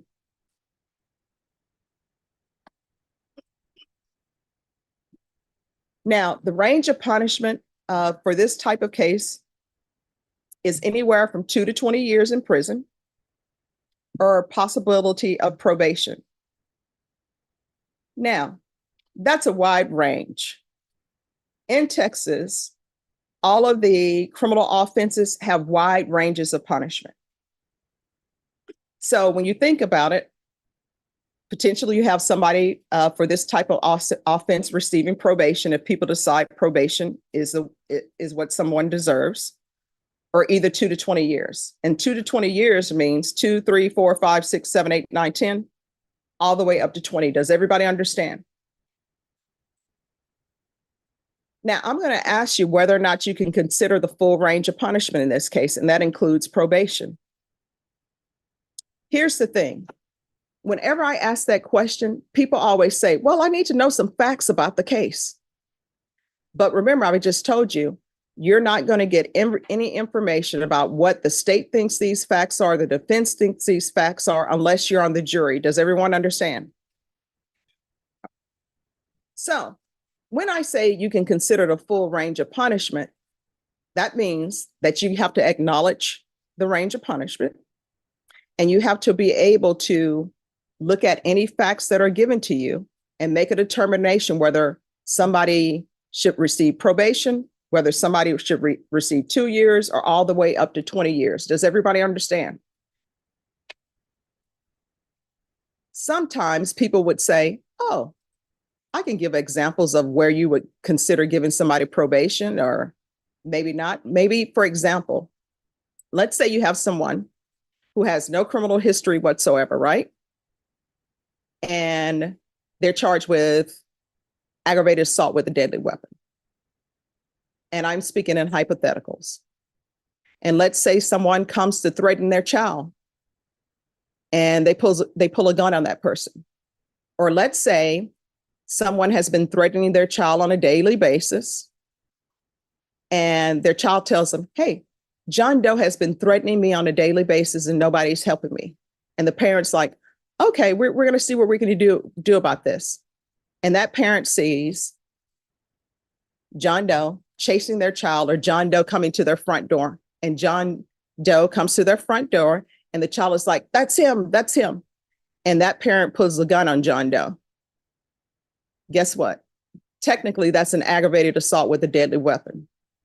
So in that case, is there anyone who would not be able to consider probation? In that case, is there anyone? Now let me go to a different scenario. Let's say you have someone, and this is a different scenario involving this person named John Doe. John Doe waters the lawn. John Doe plants flowers, doing everything. He and his wife are just enjoying time out. And let's say a neighbor says, you know what? Your flowers keep sticking through my fence. You better correct that. And they don't. And then this person comes out and the person pulls a gun on them and said, how many times have I told you to move your flowers? Again, that's an aggravated assault with a deadly weapon. So is there anyone here who wouldn't be able to consider up to 20 years for that? Right. So as you can see, there are different scenarios where maybe you would give somebody probation. Maybe you would give somebody the minimum of 2, all the way up to 20. Does everyone understand? Right. So when you're thinking about this type of offense, is there anyone who could not consider the full range of punishment? All right. Now, the next thing I want to talk to you about is English, the English language. I love languages. I'm from Louisiana, so of course, when I was presented with an opportunity to take a language, guess what I chose? Yes, French, right? So I thought I would be retired by now. Here I am, 21, and I'm not yet retired. Okay, there shouldn't be that much laughter. It should be, oh my gosh, she's so intelligent. She's 21 and she's just sitting here.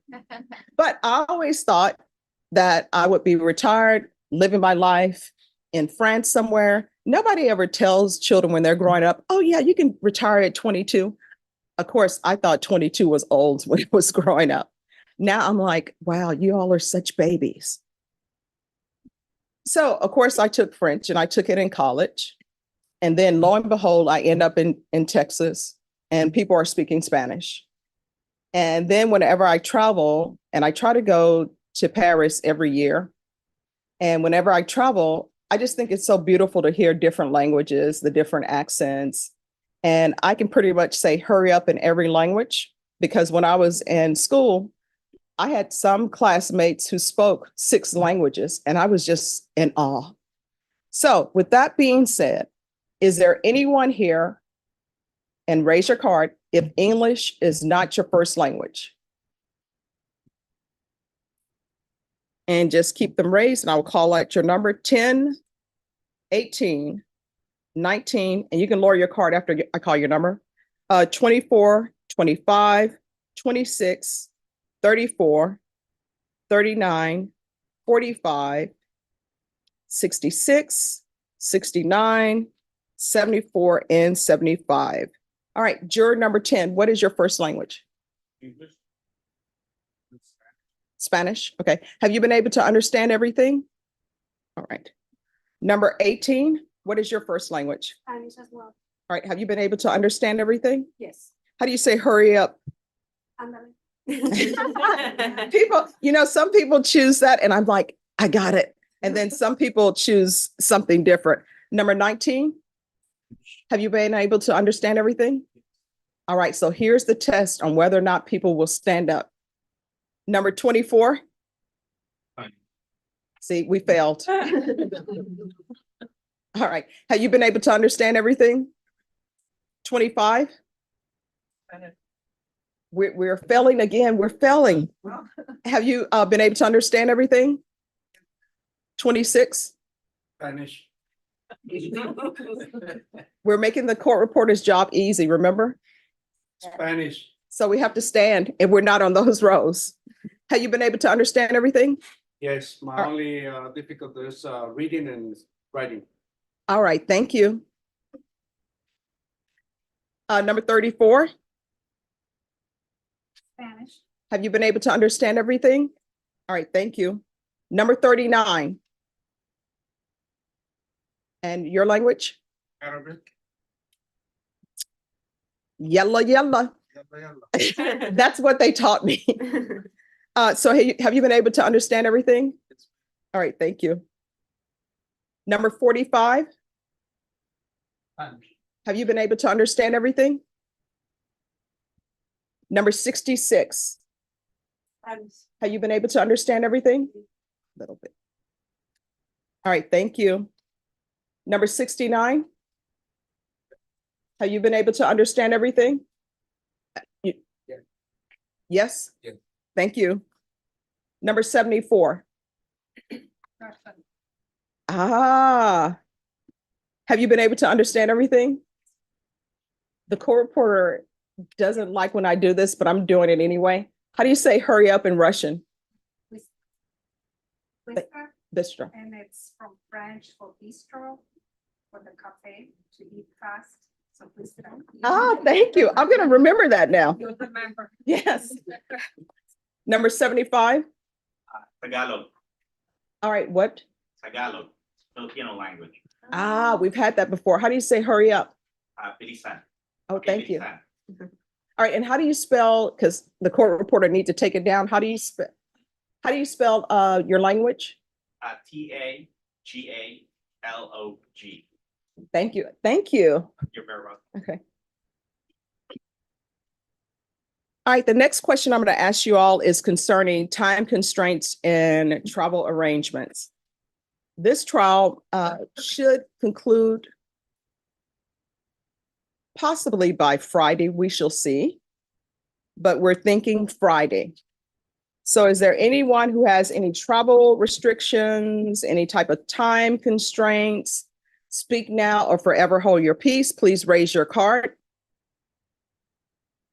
And what ends up happening is once people hear how nice we are and they're not taken down by a trap door, then people start raising their cards. Oh yeah, I have this. So everybody, now's the time to raise your card. And when I call your number, please lower your card. Number 9, 14, 28, 34, 38, 45, 51, 53, 68, 57, 71, and 72. All right, number 9, what is your issue? No. All right, thank you. Number 14. I have a 11-year-old in 6th grade that I have to pick up at the end of the day. I have on full custody of him, and I have the cable guy coming tomorrow. Oh, well, you need to handle the cable guy the way Kramer did in Seinfeld. You know, because they always give you this window. All right, what time do you have to pick up the 6th grader? At the end of the day, before 6 o'clock. Oh, okay.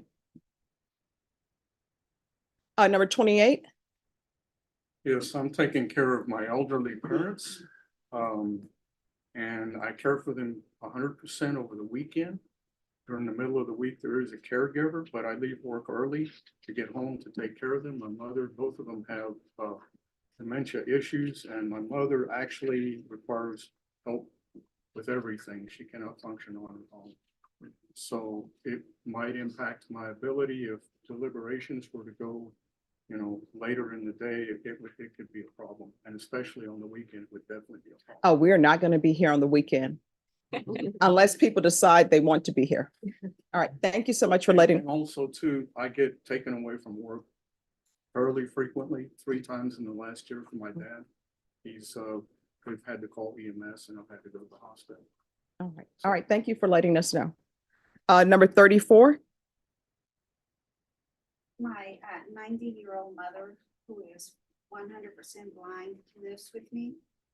And I have to be there to make her meals, to take care of her. I do work, but I work from home on a daily basis. And today she's not with me because she's in Florida with my sisters. But the plan is that she's traveling back home tomorrow. All right. Thank you for letting us know. Number 38. I'm a real estate appraiser and I have a ranch inspection tomorrow in Kerrville. All right. Thank you.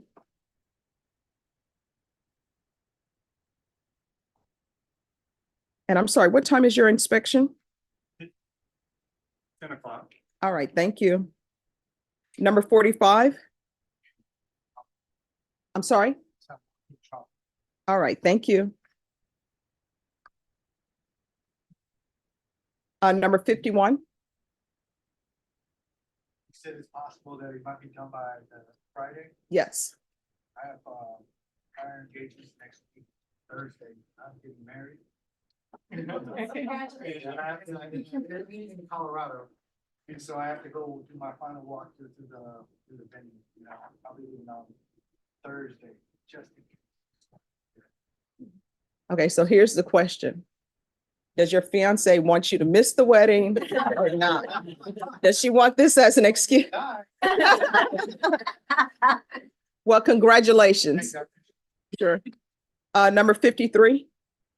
It was just an inability to take off work. All right, thank you. Number 57.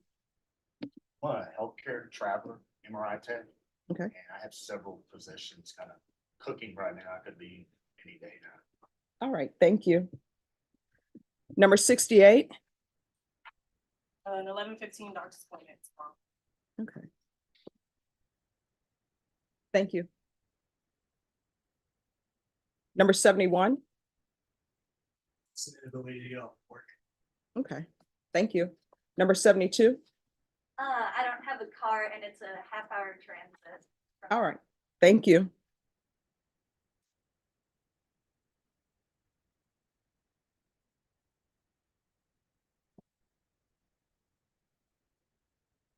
All right, so before I turn it over to the state and the defense, I'm going to tell you all two stories. Both of the stories are true. I realize that jury duty is an inconvenience, and I say it's an inconvenience, it's not a sacrifice.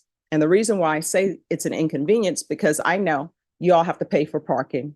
I don't know why you all have to pay for parking because the garage has already been paid for by taxpayers.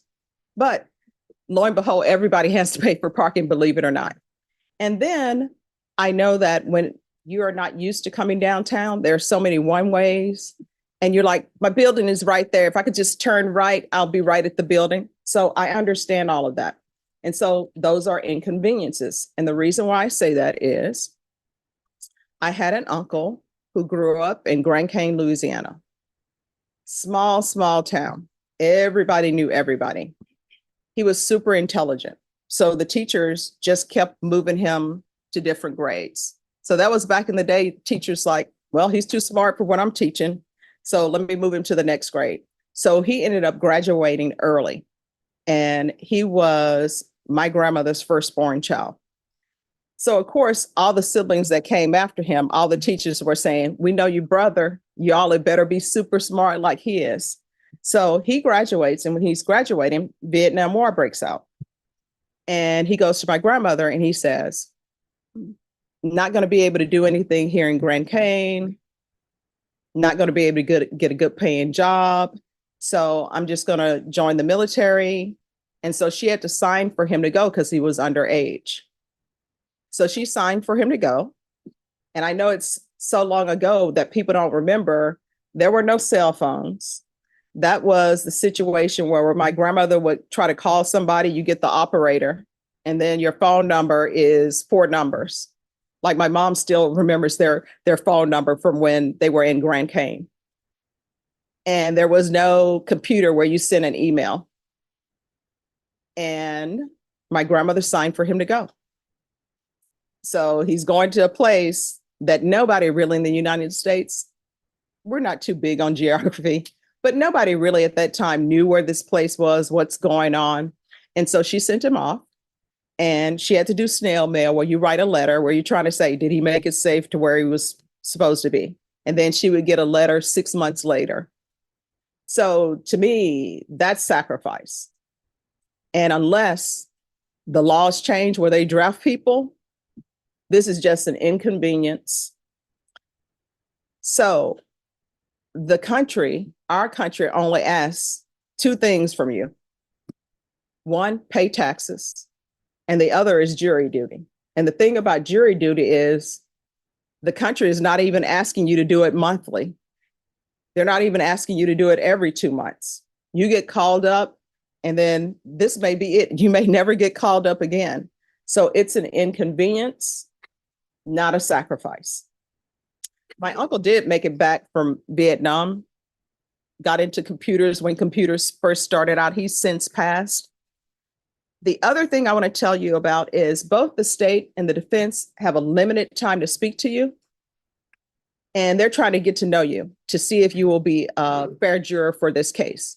And remember, fairness means that you will be able to base whatever decision you come up in this case on the evidence that you hear in this courtroom. That's all fairness is, because everybody has something in their background, right? My friend Laura and I, we went to law school together. And one day she had jury duty and she did civil cases. I did criminal cases. And she said, Stephanie, I have jury duty. Let's have lunch. I'm like, great. So we decide that we're going to have lunch because we hadn't seen each other in a while, because on the civil side, usually you're not in court. Usually you're in the office a lot. And on the criminal side, usually you're in court every day. So what ends up happening is she comes down, we have lunch. I ask her, how is jury selection going? And she has a smile on her face. She's laughing. She's like, it's going fabulous. And in my mind, now that I'm a judge, I'm thinking, how could it be fabulous? You're not with Stephanie Boyd, so how are you saying it's fabulous? But she says it's just like law school. I'm sitting on the back row, being quiet. I'm not getting selected. And so I start laughing. She's like, what's so funny? I'm like, we're going to have lunch every week. So other than raising your card and saying, please, may I be on this jury? The quickest way to be on this jury is to remain completely silent.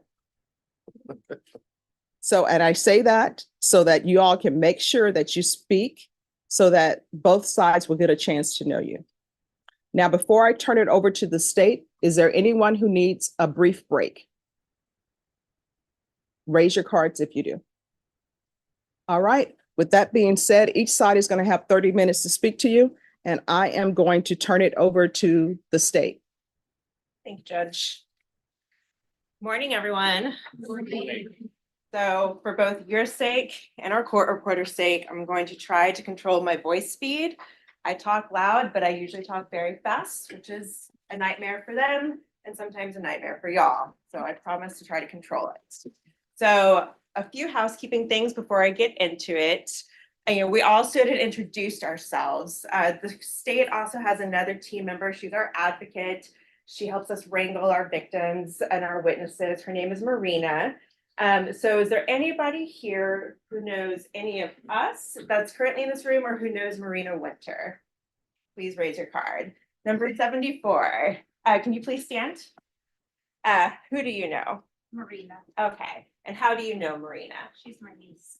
Okay. And is her working with the state, is that in any way going to influence your ability to sit on this case? Would you be able to be fair and impartial? Probably. You would be able to. Okay. Is there anybody else who knows any of us? Okay, great. One other thing, just to kind of put this out there, you may notice some of us attorneys on our cell phones at various times. You're going to think it's rude. You're going to think it's rude, especially because if you make it onto this channel, you won't be able to be on your phone. Please don't think we're being rude. Both the state and defense, we have other matters that we sometimes need to attend to. Sometimes we're contacting witnesses or they're contacting witnesses or talking to other clients. So please don't think we're rude if you see us on our cell phones. Some people think we do and we get called out. So I just want to preemptively apologize. So we are here, as Judge said, for voir dire, depending on where you go to law school, just jury selection. There's three main goals here.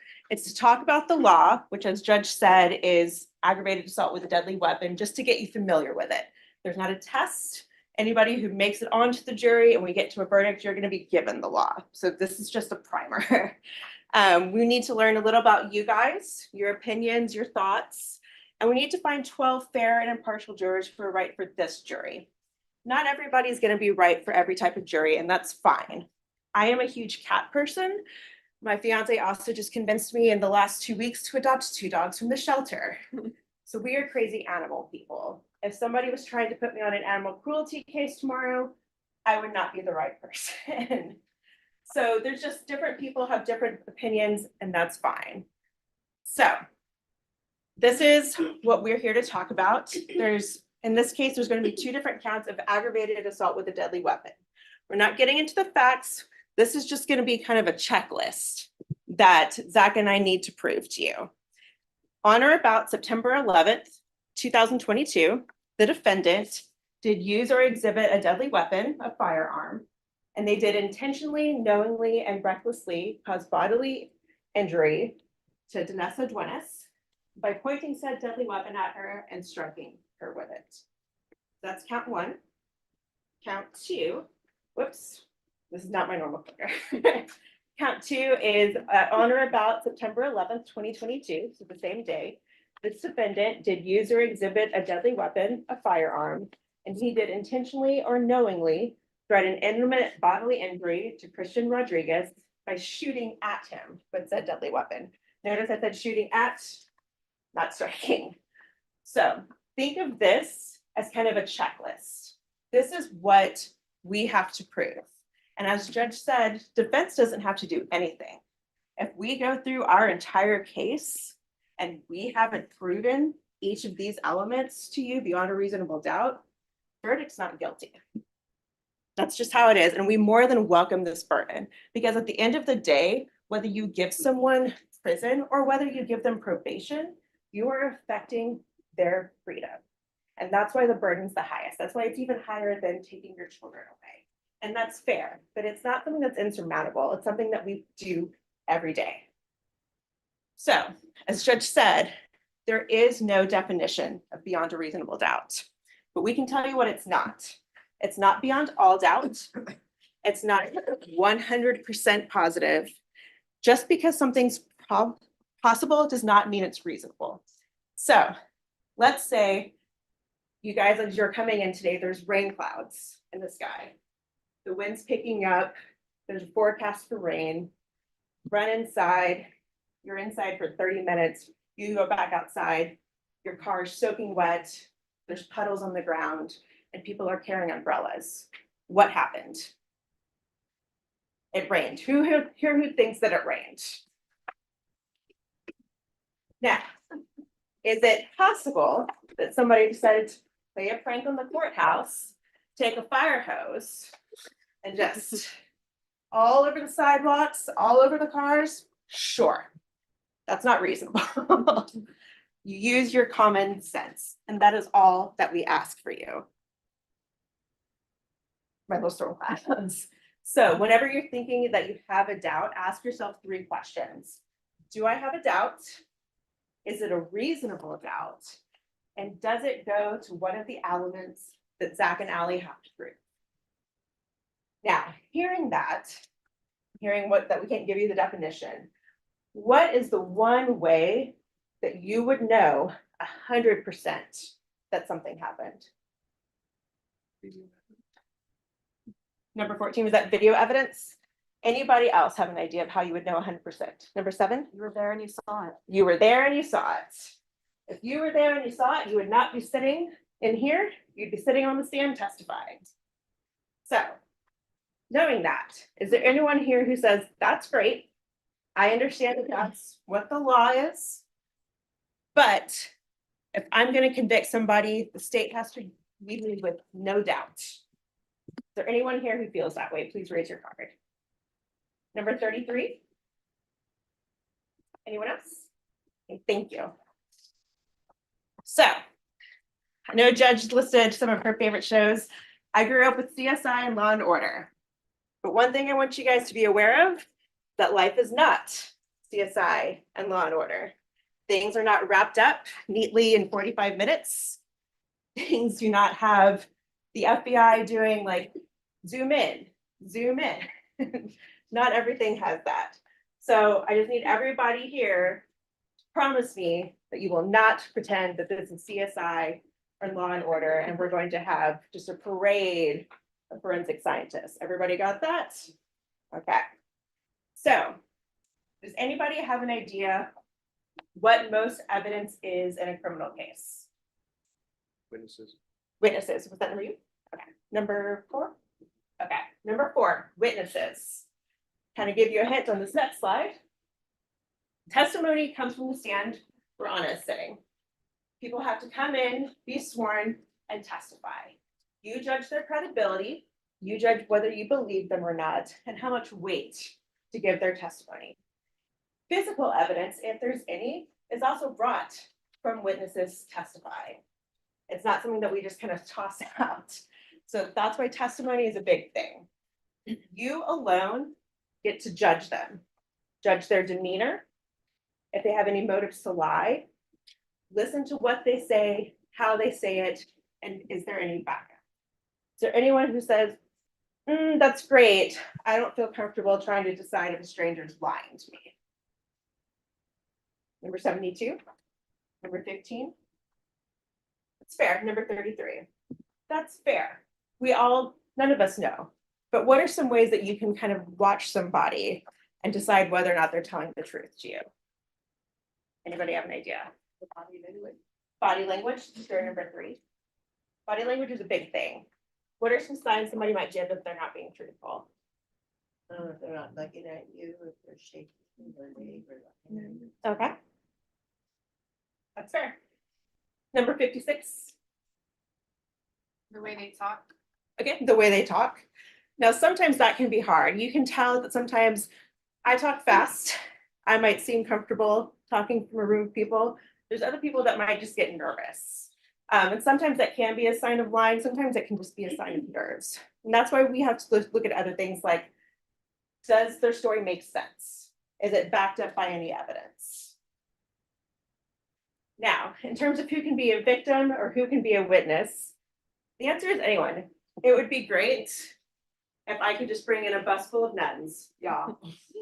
Trustworthy, polite, but no one is perfect. Just the key thing to keep in mind that anybody can be a victim, anybody can be a witness. You just have to take their story and listen to it. Now, in a situation like this, especially when it comes to any sort of assault, not necessarily always aggravated assault with a deadly weapon, but any sort of assault. Some people might be like, well, okay, well, what about self-defense? People always have questions about that. So under the law, a person is justified in using force against another when and to the degree he reasonably believes the force immediately necessary to protect himself against the other's use or attempted use of unlawful force. It's just a big old thing of legal mumbo jumbo. No. We'll break it down. The key thing with self-defense is to keep in mind that it is somebody who reasonably believes they're justified in using whatever force. Reasonable belief is a belief that would be held by an ordinary and prudent person in the same circumstances as the defendant, not from their point of view. It's as if Zach, poor Zach. If I walked up to him, I'm about his height, and I start just kind of yelling at him. I'm not swinging, I don't have anything in my hands. I just start yelling at him, and Zach decides, Allie's feeling violent today, and just socks me in the face.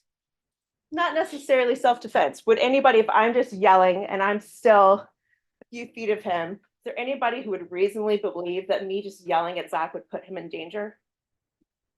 No. We would all call Zach a little crazy if he decided to smack me in the face. Self-defense is meant for ordinary people in extraordinary circumstances. We're talking somebody approaches you, they start hitting you, and I'm just going after you, juror number 6, and I am pounding on you.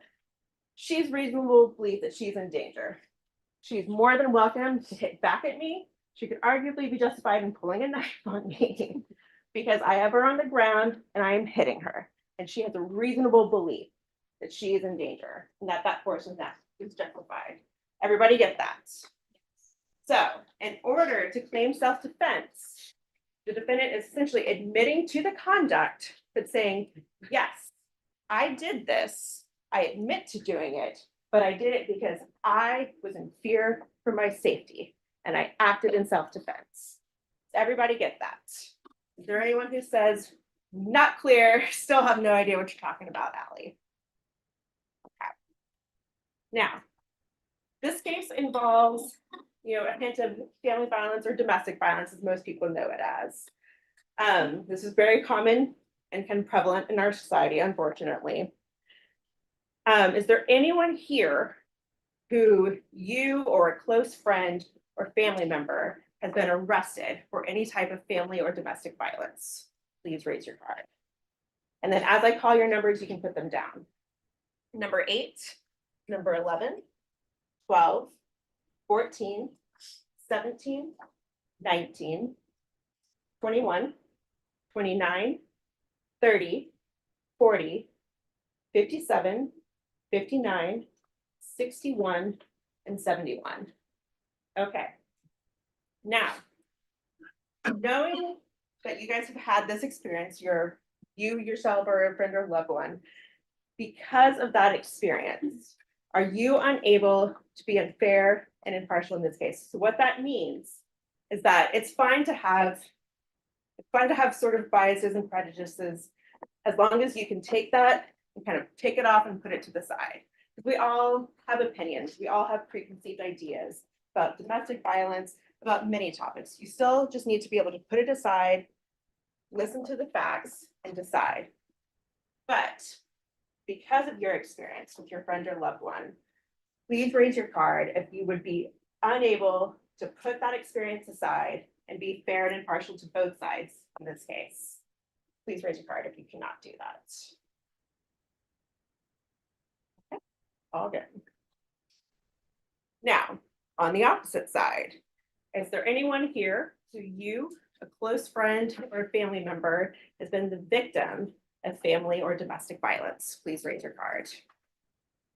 Number 1, 4, 7, 8, 11, 12, 13, 14, 15, 18, 21, 30, 34, 37, 40, 41, 46, 47, 51, 53, 54, 55, 56, 63, 65, 68, 69, 70, 71, and 72.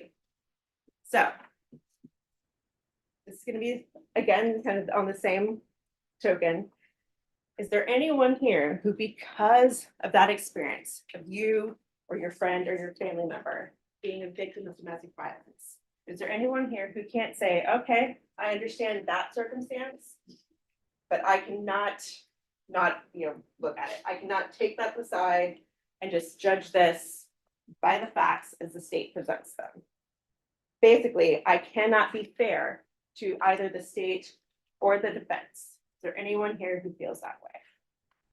Number 8, number 15, 21, 34, 68, 71, and 72. All right. Okay, I'm only going to briefly go over punishment because Judge did a very thorough job of this. So again, it's 2 to 20 years. It's up to a $10,000 fine. You don't even have to assess a fine. If a fine's assessed, it does not go to the victims. It just goes to the court. And there are 2 counts here. So one thing I wanted to point out is that they will run concurrently if you give a sentence, whether it be probation or prison. So it's not, oh, we give 5 years here and 5 years here. It adds up to 10. It would just be 5. Even if you did 10 years on one, 2 years on one, it would be the 10 years. I just want everybody to understand that. And then probation is also something that you can consider. So if it's shown that they have never been convicted of a felony, then they are eligible to be considered for probation. But your sentence has to be less than 10 years. Don't worry if you make it on the jury, this would be all in the charge given to you. But basically, if you decide, hey, 12 years is an appropriate sentence, automatically you can't do probation. But if you say 10 years or less, then you can also talk about probation. Does that make sense to everybody? Is there anybody who has a question on that? Okay. So just to reiterate, you know nothing except for what the elements are that Zach and I have to prove. You don't know any of the facts. Every case is different. You cannot have made up your mind about punishment. But you all said you could do it, so I'm going to go with it. Is there anything that we have not covered? It's a super pressing reason that you maybe didn't feel comfortable talking about in front of your 100 new best friends as for why you would not be able to sit on this jury. You can always we can always bring you back and talk to you one-on-one, but is there anybody here who has something like that they want to discuss? Number 33? Okay, we can bring you back later. Anyone else? 21 and 28. All righty. And number 69 and 70. Excellent. I'm just checking my time. I'm doing pretty good. Okay. So I just have a few things to follow up. So jury number 26. Where are you? Can you please stand, sir? Have you served on a criminal jury before? Yes, How long ago? in the nineties. Okay, do you remember what type of case it was? First degree. It was a first degree murder? Yes. Okay, and did you guys go to the judge or the jury for punishment? If you remember. Okay, thank you. Jury, you can sit down. Jury number 27. You also served in the criminal jury, correct? Yes. What type of case? It was a domestic violence case. Okay, how long ago was that? 5 years ago. Okay, was it here? Yes. Okay, and did you guys go to the judge or jury for punishment? Remember correctly, being not guilty. Okay, thank you. And jury number 34. Were you also on a criminal jury? Yes, What kind of case? it was, capital murder. Capital murder? Was it here in Berg County? Yes, How long ago? probably about 10, 15 years. Okay. And do you know if you guys went to the judge or the jury for punishment? It was, Jury? Okay, thank you. And then juror number 60. Were you also in a criminal jury? Yes, What kind of case? it was assault. An assault. Was it here in Bear County? Yes. How long ago? About 10 years. Okay. And did you guys go to the judge or jury for punishment? He was not guilty. Okay, thank you. And 61, same question for you. Were you on a criminal jury? 59. Or 59, sorry, the numbers reversed sometimes. 61, were you on a jury, a criminal jury? No. Okay, had you marked that wrong. Number 67. Did you serve in a criminal jury? Yes. And what kind of case? It was an attempted murder case. An attempted murder. Was it here in Bear County? No, Harris County. Okay, how long ago was that? Over 15 years. Okay, and did you guys get a judge or jury for punishment? It was jury. Jury, okay, thank you so much.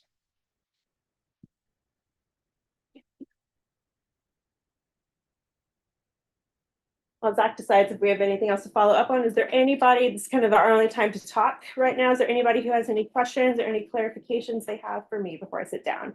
Your number now? 36. No chance that this goes past Friday, right? There's a slim chance, at most, I don't think it would go past Monday. Okay, I only ask because I'm pregnant, then I have like appointments. Appointments, okay, no, we should be good. Okay, at this time, I'm gonna go ahead and hand it over to Mr. Martinez. Thank y'all. All right, before Mr. Martinez start, does anyone need a break? All right, so here are the rules. I'm going to give you all a 10-minute break. If you need to take a restroom break, the restrooms are located wherever there's a stairway. So you can go on any floor. If there's a stair, on either side is the restroom. Does everyone understand? So Yes. look to your left. People, look to your left, look to your right. All right, it's like paper chase. The person you've looked at, that is your jury buddy. Make sure that they come back and make sure that when you all line up, you line up in the order that you were lined up before you were brought in the courtroom. Does everyone understand? Yes, ma'am. All right, and make sure you leave your numbers in your seats. All right, everyone, please rise for the jurors. Yes. And if y'all want to leave your items here, you can leave your items here. We'll be in the room.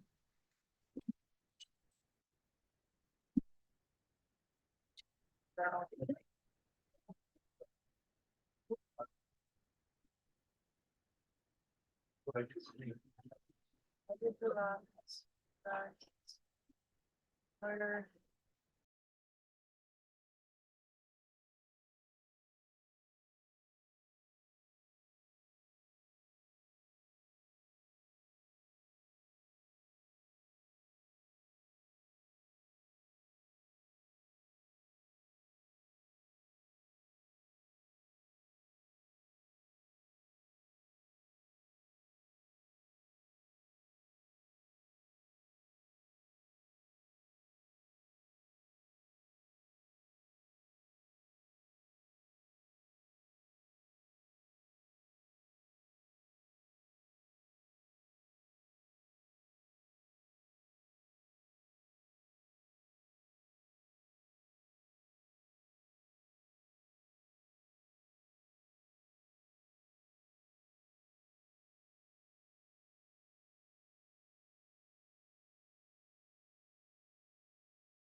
So I actually.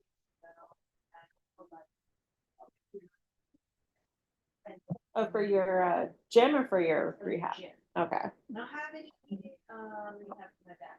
Okay. Hopefully, fingers crossed for that too. But I have to go to the gym. So, I'm gonna see if I can get my and break the kids by myself in the mornings. And try. So it worked really well yesterday.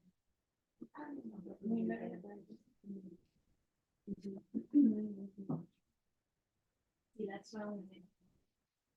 There, it was also 17 degrees outside, yeah. Yeah. See, I don't know why when they were building that gym, they didn't assume that a lot of people were gonna be working out. And to me, there's enough room in there where you could have more than the number of showers they have. There's a shower that are downstairs in that building. And there's a lady who runs in the I've never seen her. She closes the door, there's 2 showers in there, and she will not let me in because she's using the shower. So she locks the door and won't let you in. I heard her when she went down, there's no current. Oh my gosh. That's crazy. So, yeah. We even had privacy in high school. You had the curtain.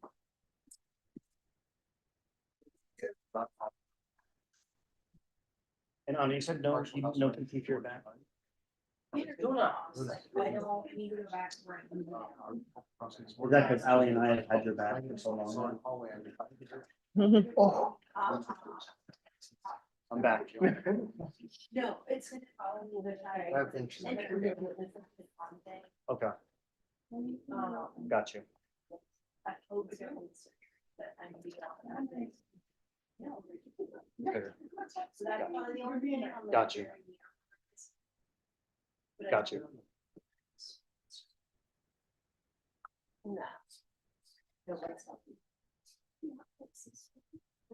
You 21-year-olds can't be, you know? I have, a protruding disc at California. No, it's. Most of the time it's okay. Right. It's bad as a kind of. The last time it went out, I didn't walk. Yeah. Did not walk, so like, I was in bed, but in order to get to that, I had to walk. So Oh, I had to, no. like, control my- Sure, that's your one time.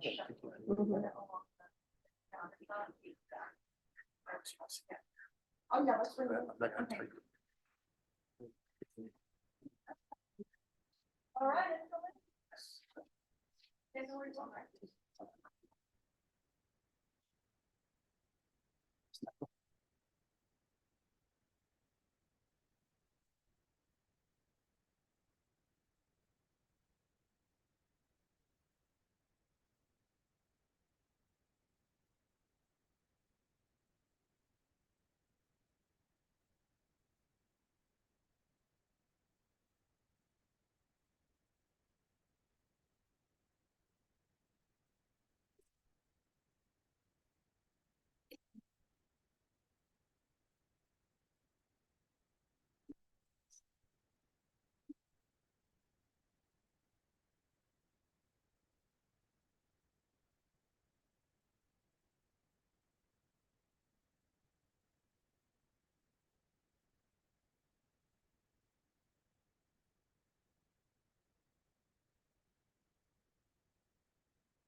Thank you.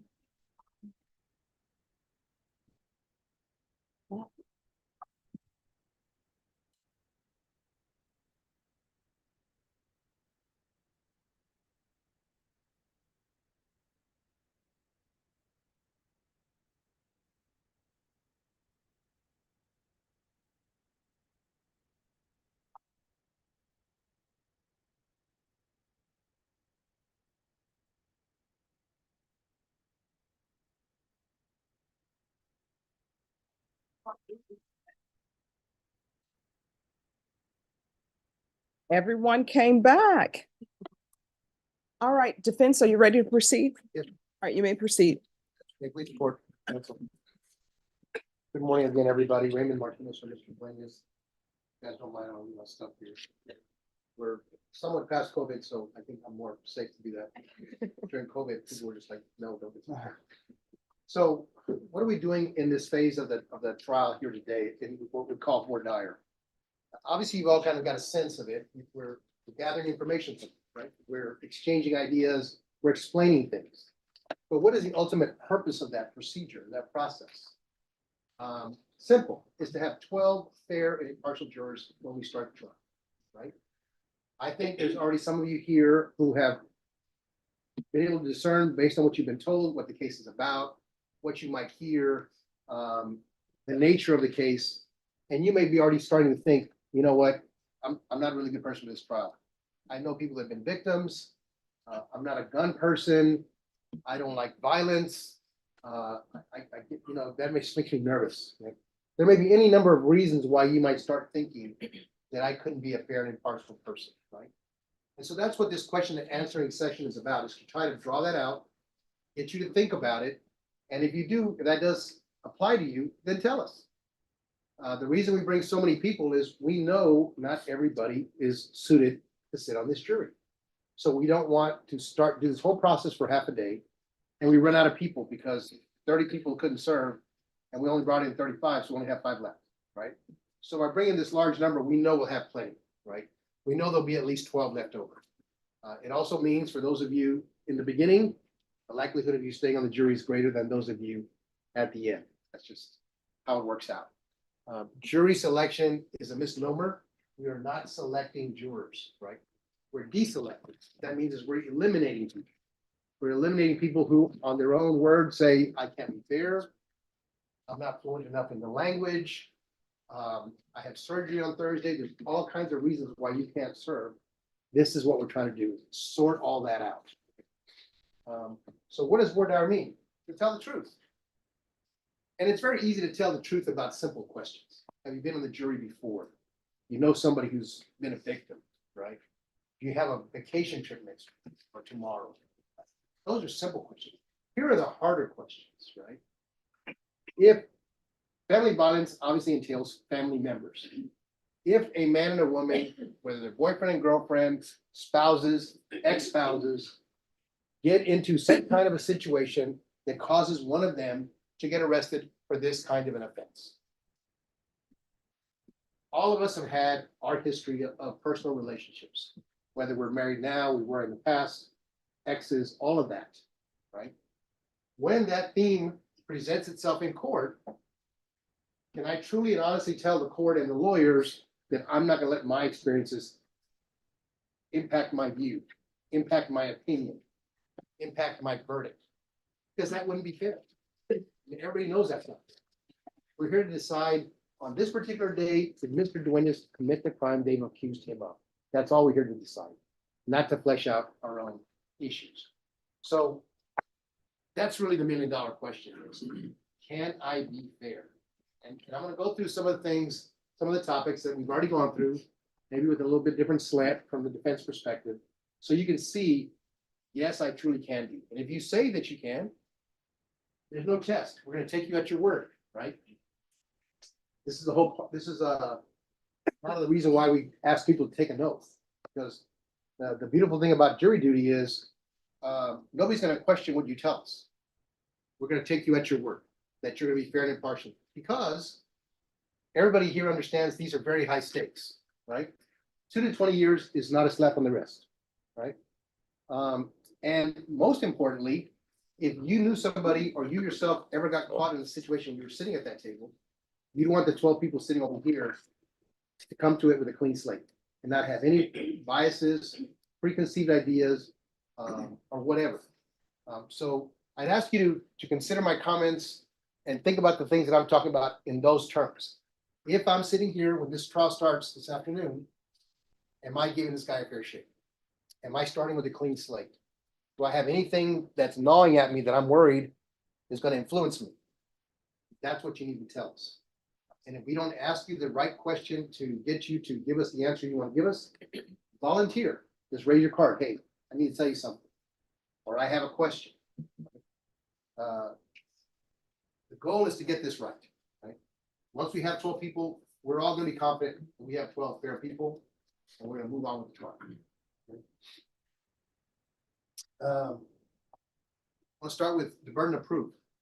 Burden of proof means when the trial starts, who has to present evidence, right?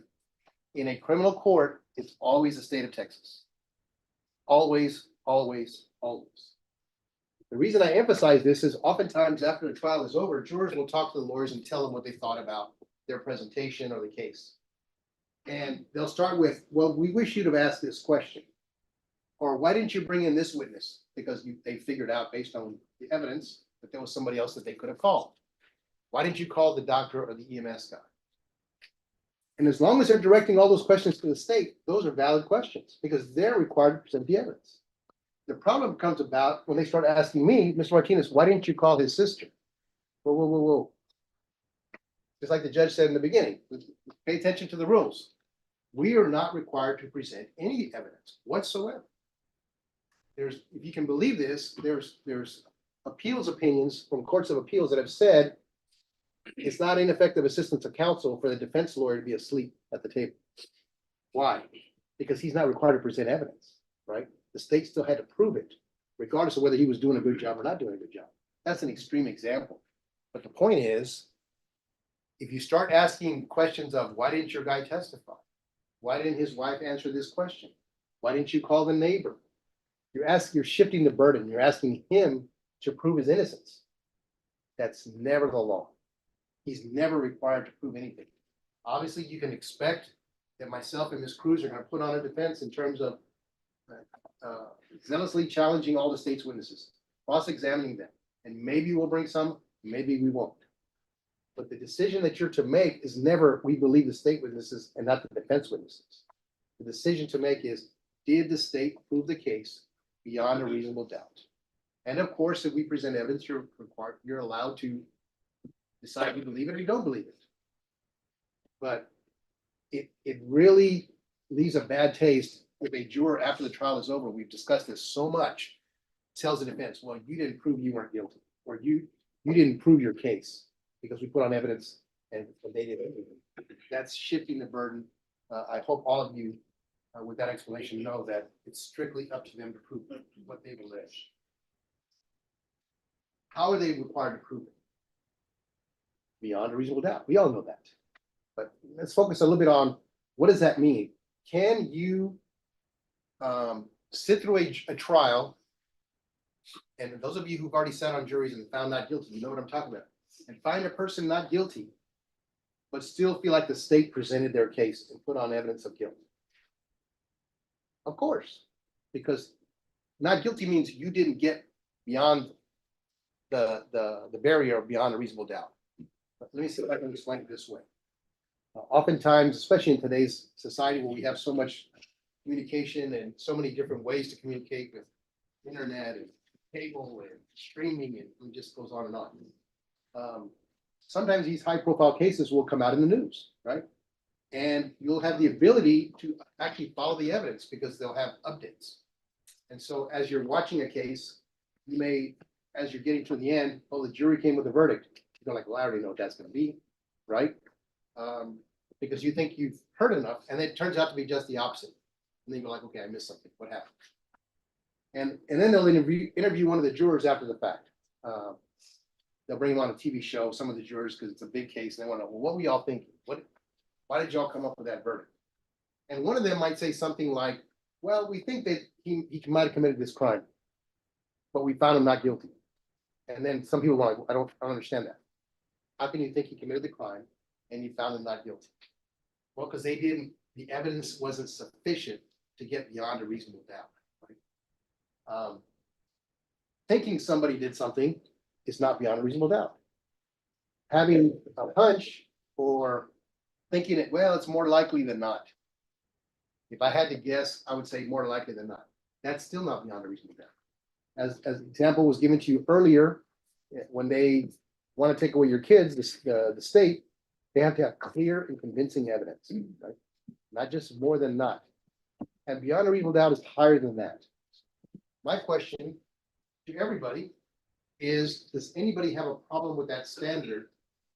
Specifically in this instance, where you feel like there was evidence presented, maybe definitely beyond probable cause, maybe definitely beyond preponderance, and you're just struggling with beyond a reasonable doubt. Can you hold the state to that level? And if they do not get there, you find them not guilty, even if you don't feel good about it. Does anybody struggle with that concept or have any questions or concerns about it? 72? Tell me what you think. Wouldn't feel right letting somebody. I'm who I sorry, thought- excuse me. The same. I wouldn't feel right letting somebody who I thought was guilty go, even if the state failed to prove it. Okay. And that's exactly what I'm getting at.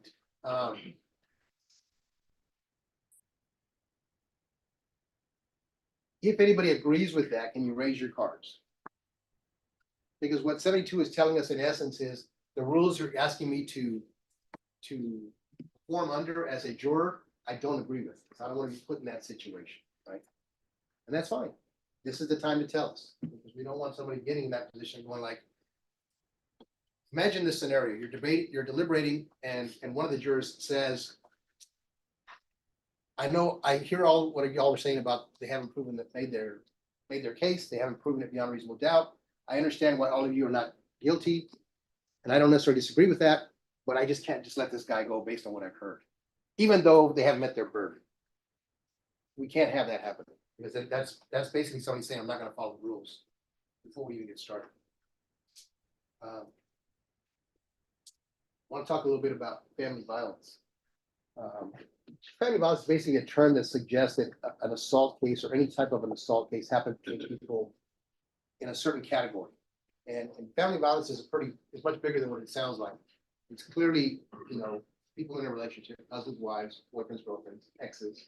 It also includes parents, siblings.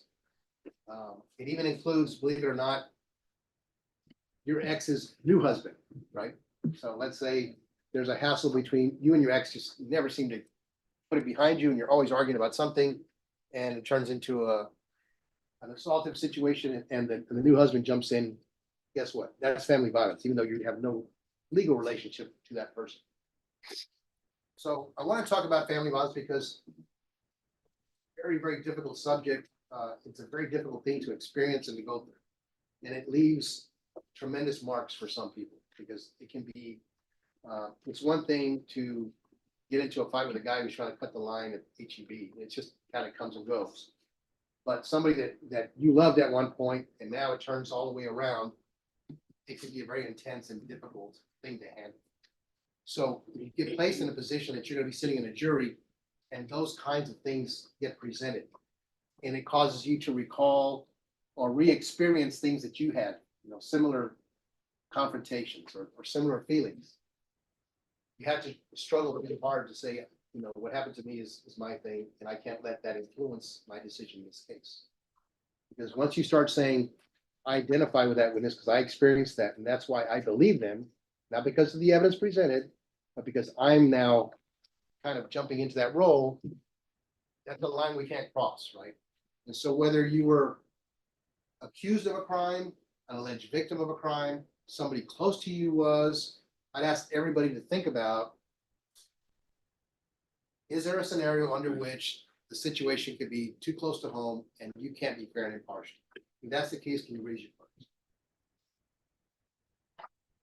And like before, when we say your number, you put it down.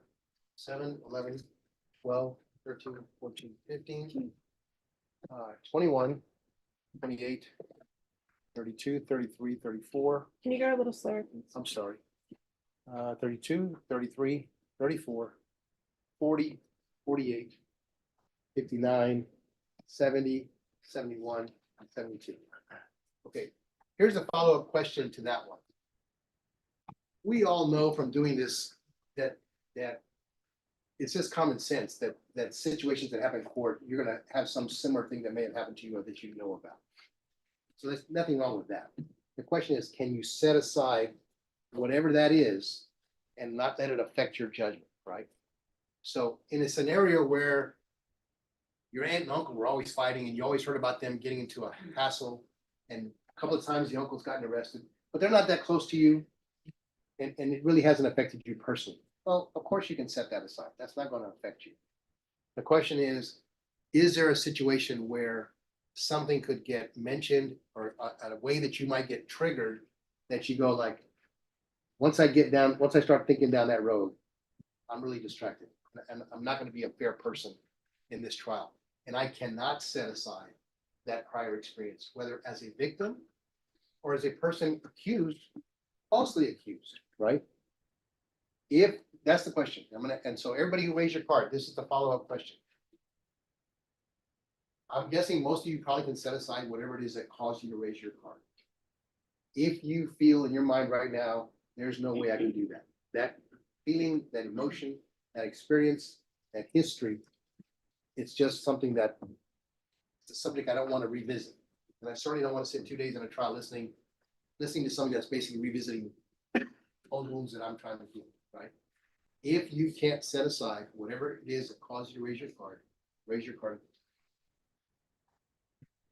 11, 12, 13, 14, 15, 21, 32, 33, 34, 40, 48, 59, 70, 71, 72.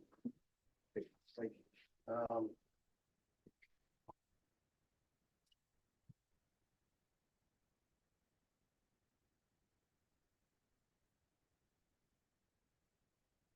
I want to talk about guns only because we're doing a case of aggravated assault with a deadly weapon. There's an allegation, there could be an allegation of use of a gun. Very, very difficult subject. There's people with very, very strong feelings on both sides of the issue about citizens' rights to own them, use them, carry them in public, in private, self-defense, open carry. It's a huge, huge issue. And it keeps getting bigger every time we have gun violence, right? And it seems to entrench both sides in the same trench they're already in. Like, well, can't you see how all this gun violence means that your argument is incorrect? No, I don't see. I don't think it's incorrect. So I want to touch on guns because, especially in Texas, we are big gun people. You have a right to have it in your house, as long as you're not a felon, not on probation. There's scenarios under which, when I first started practicing law, back in the, God knows when that was, a long time ago, you couldn't carry it just openly in your car, just like that. Yeah, it was illegal. People got arrested all the time. Not anymore. You have it put away, and you don't have to have a license.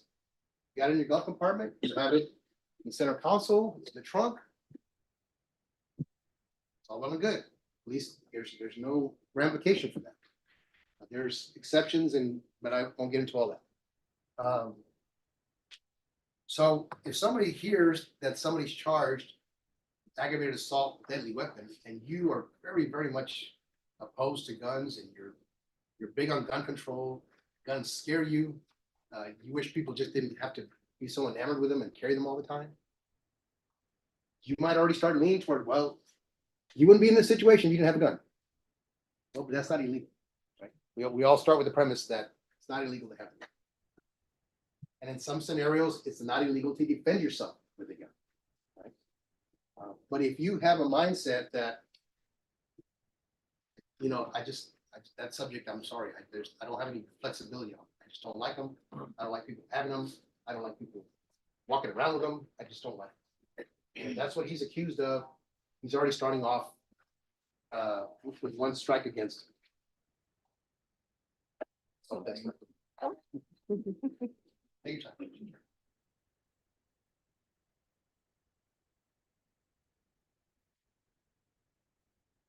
If that description that I just gave applies to you, that you feel like you can't give Mr. Duenas a fair shake because you have such a mindset about guns in general, raise your card. 20, 22, 20, 28, 39, 68, and 72. So the follow-up question for y'all is the same one it was on the other question. Can that state of mind, that feeling, that belief that you have that caused you to raise your card, can you set that aside and not let it influence you and give Mr. Duenas a fair trial? If you cannot, then raise your cards again. Number 20. And number 2.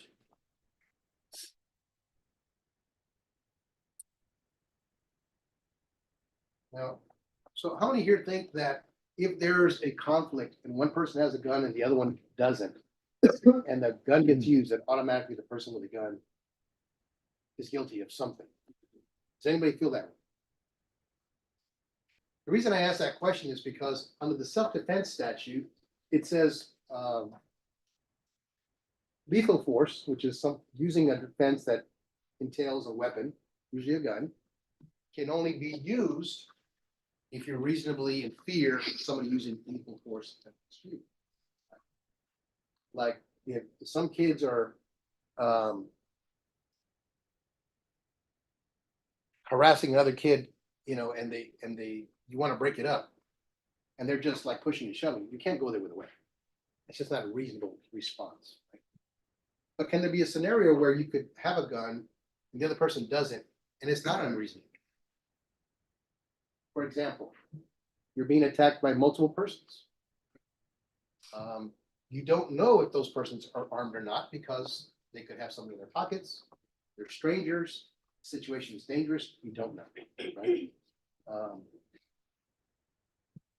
Does that person have access to things that could be weapons in the scenario where they're at? Let's say you're at, I don't know, you're at the golf club and the guys get into a fight. And clearly a golf club can get a very lethal weapon. You don't want somebody to get access to that and attack you. So does everybody have a comfort level with keeping an open mind about self-defense, whether it's using a weapon or not using a weapon, until you hear all the facts of the case? Or do you believe as soon as one person has a gun and the other one doesn't, he's guilty? That closes the discussion for me. Everybody follow kind of what I'm trying to talk about, and anybody have any questions about that? Yes, ma'am. Just to get a clear understanding, so you're saying that the other person does have a weapon and the other person does not have the same weapon, or they have access to weapons? Well, the other person doesn't have a lethal weapon readily apparent, right? In other words, if a guy pulls out a gun and you pull out a gun, you're both pointing at each other, well, obviously you're in the same boat. And let's say both parties have a gun. Clearly, they both have lethal force. So both of them could argue in that scenario that they're defending themselves. But if it's not obvious that both of them are armed, and one of them is and one of them's not, does that mean that the guy who's has a weapon is always at fault and he's never within his rights to use the gun? I'm just asking, can you keep an open mind about that? Wait till you hear all the evidence. Or have you made up your mind that if one has a gun and the other one doesn't, he's in the wrong? Okay, and you're number 68, correct?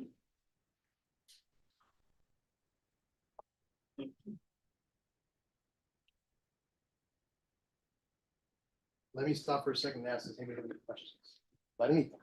Doesn't have to be what I talked about or what the state talked about, just anything in regards to jury service. The next thing I want to talk about is punishment. Why do we talk about punishment when we haven't had the trial yet? Because that's just the procedure. In the state of Texas, a defendant's allowed to choose who he wants to impose the punishment if he gets convicted. And we know in this case, there's 2 counts, meaning there's 2 different things he's being accused of. He could be convicted of one, or both, or neither. So after discussing with his lawyer, considering all the evidence and whatever other factors he wants to think about, he chooses before the trial starts, I want the jury to impose punishment. That's what we've done in this case. And it doesn't mean, well, we know we're going to be found guilty, so this is what we want to do. No, it's just the way it works. It's just a requirement that we have to do. And the reason is, one of the reasons is, we have to qualify a jury, a fair and competent and impartial jury on both issues, not just guilt innocence, but also on punishment, right? If the judge tells you the range of punishment on this type of a crime is 2 to 20, and your thought is, well, if there's a gun involved, I want to be able to give them more. I don't think that's enough. I want to be able to consider 30. If you can't agree or you disagree with the range of punishment and you can't follow it for that reason, then you're not a fair and impartial juror. The court is not allowed to tell you how to deliberate or what to decide, but they can tell you what the rules are and what rules you have to follow. One of those is you've got to punish within the range. Usually that's not too difficult. The judge gave you some examples, she talked about some numbers, and I think you could see how some cases merit lower numbers and some clearly would merit higher numbers.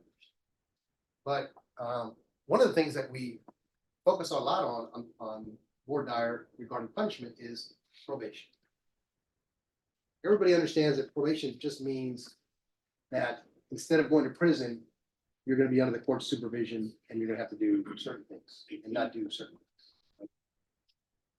If a jury recommends probation after hearing a case, the court is required to follow that. Meaning the jury deliberates, well, judge, just to give you an example, I'm talking about my case. We find him guilty on count 1, not guilty on count 2. Case, the count we find him guilty on, we are recommending probation. The judge has to follow that. Okay. So the discussion in voir dire is, can I follow that range of punishment? And can I keep an open mind on the question of probation? We've already heard that there's some qualifiers. You can't be a prior convicted felon. It has to be a charge where the statute allows for probation as an option. But let's assume that's the case. So let's start with the 2 to 20 business. Does anybody have any quarrels with the range of punishment?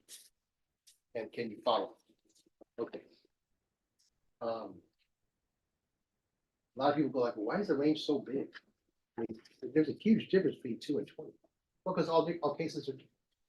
And there are some cases that are really egregious and they merit the maximum sentence. And there are some that have a lot of good explanations and you can see where the person might merit a much lower. So the same applies to probation. Not every case is a prison case. Can a person commit a felony and 12 reasonable people think that person shouldn't go to prison? I was watching a show the other night where a guy was in prison in California under the 3 strikes rule for possessing a gun. He just had it in his pocket. He wasn't committing a crime. He wasn't threatening anybody. He was just riding down the street on his bicycle and he had it in his pocket. But because he'd been in prison twice before when he was younger, he got 25 to life. And there was no way around that. And I think anybody could go like, wait a minute. The gun wasn't stolen, wasn't illegal, wasn't using it for anything. Maybe had a legitimate reason to be concerned about his safety wherever he was at. And because he had it in his pocket, he could spend the rest of his life in prison. That was a rule back then. I think that California experiment with the 3 strikes business failed. I think they've rethought all of that. The point of that discussion is we don't want a sentence that's disproportionate to what the actions are. That's why you have this big range. And that's why 1 minute. Thank you, Judge. That's why you also have probation. So this is the question. Now that I gave you all of that roundabout explanation. If you cannot, under any circumstance, consider probation, if a person is convicted of aggravated assault with a deadly weapon, can I see your votes? And I'm gonna say the question one more time, 22, and sorry about that. Where you go back in there and say, he's convicted, there's no way. I'm telling you right now, I'm never gonna consider probation.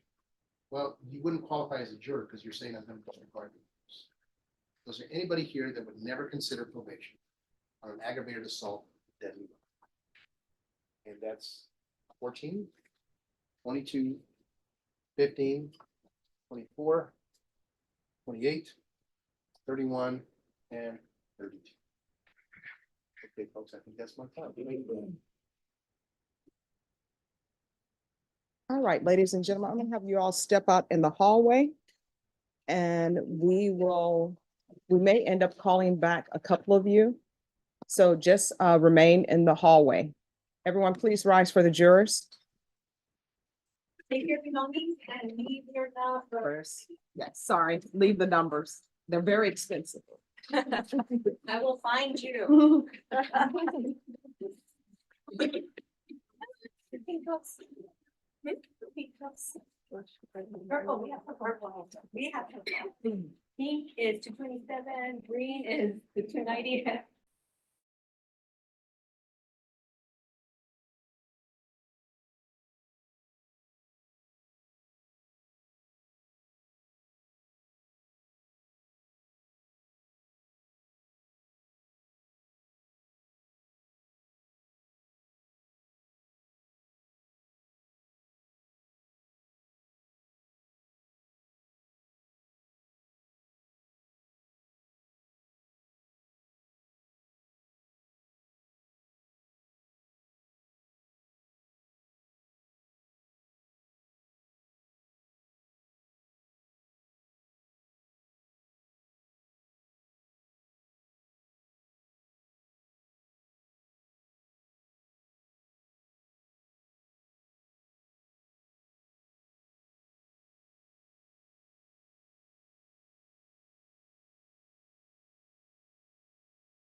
No, no video.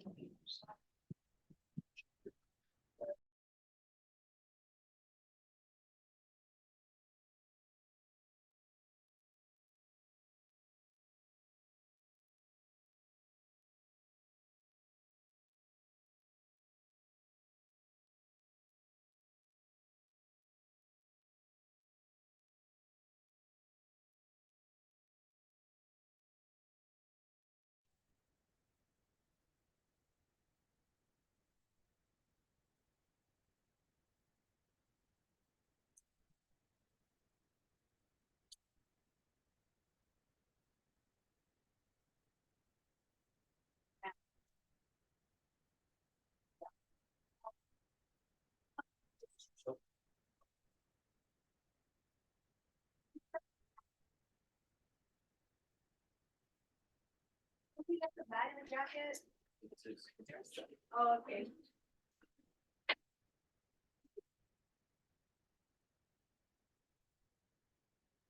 I don't think that not everybody's gonna have a seat. No. They don't have the ribbon.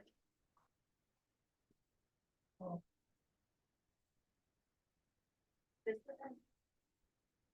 At the end.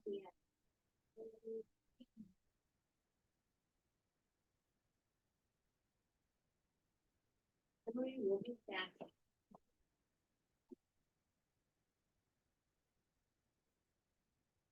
Nope, out there. Yeah, we'll check it out. Everybody else, come on in.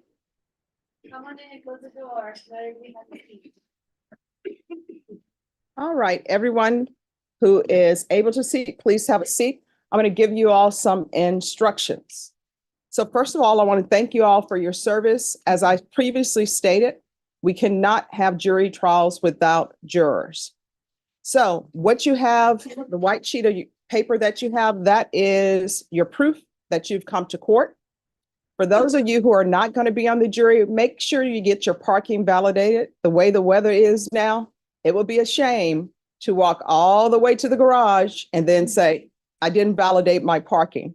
I would always try to help jurors with that, but powers that be were saying, Judge, you're killing us. Please do not excuse them and tell them, just know they were here. So you must get that validated, and you can do that downstairs. You will receive money for being here today. I know it's not a lot, but it is enough for you to come downtown, have a lunch, not a super expensive lunch, but come downtown and enjoy downtown. I always say that people don't realize how beautiful downtown is, but it really is beautiful. And if you would just try to look at San Antonio when you're downtown through the eyes of a tourist, you would see how great it is.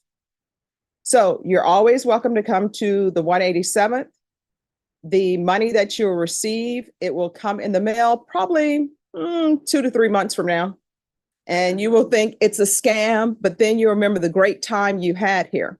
You can either donate that to a charity of your choice downstairs, or either you can just wait for that check to come and then come back downtown and enjoy the time downtown.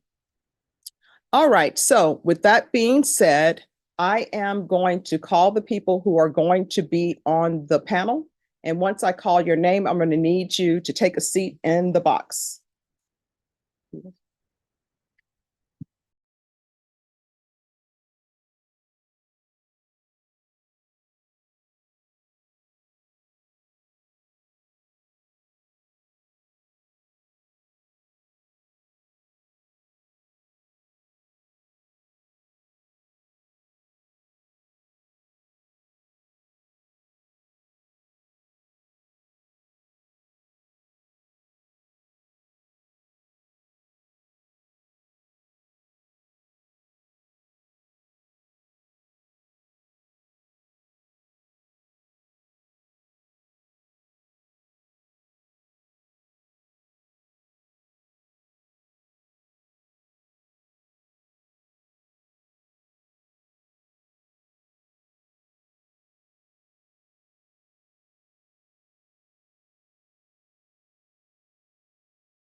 All right, everyone, please be seated.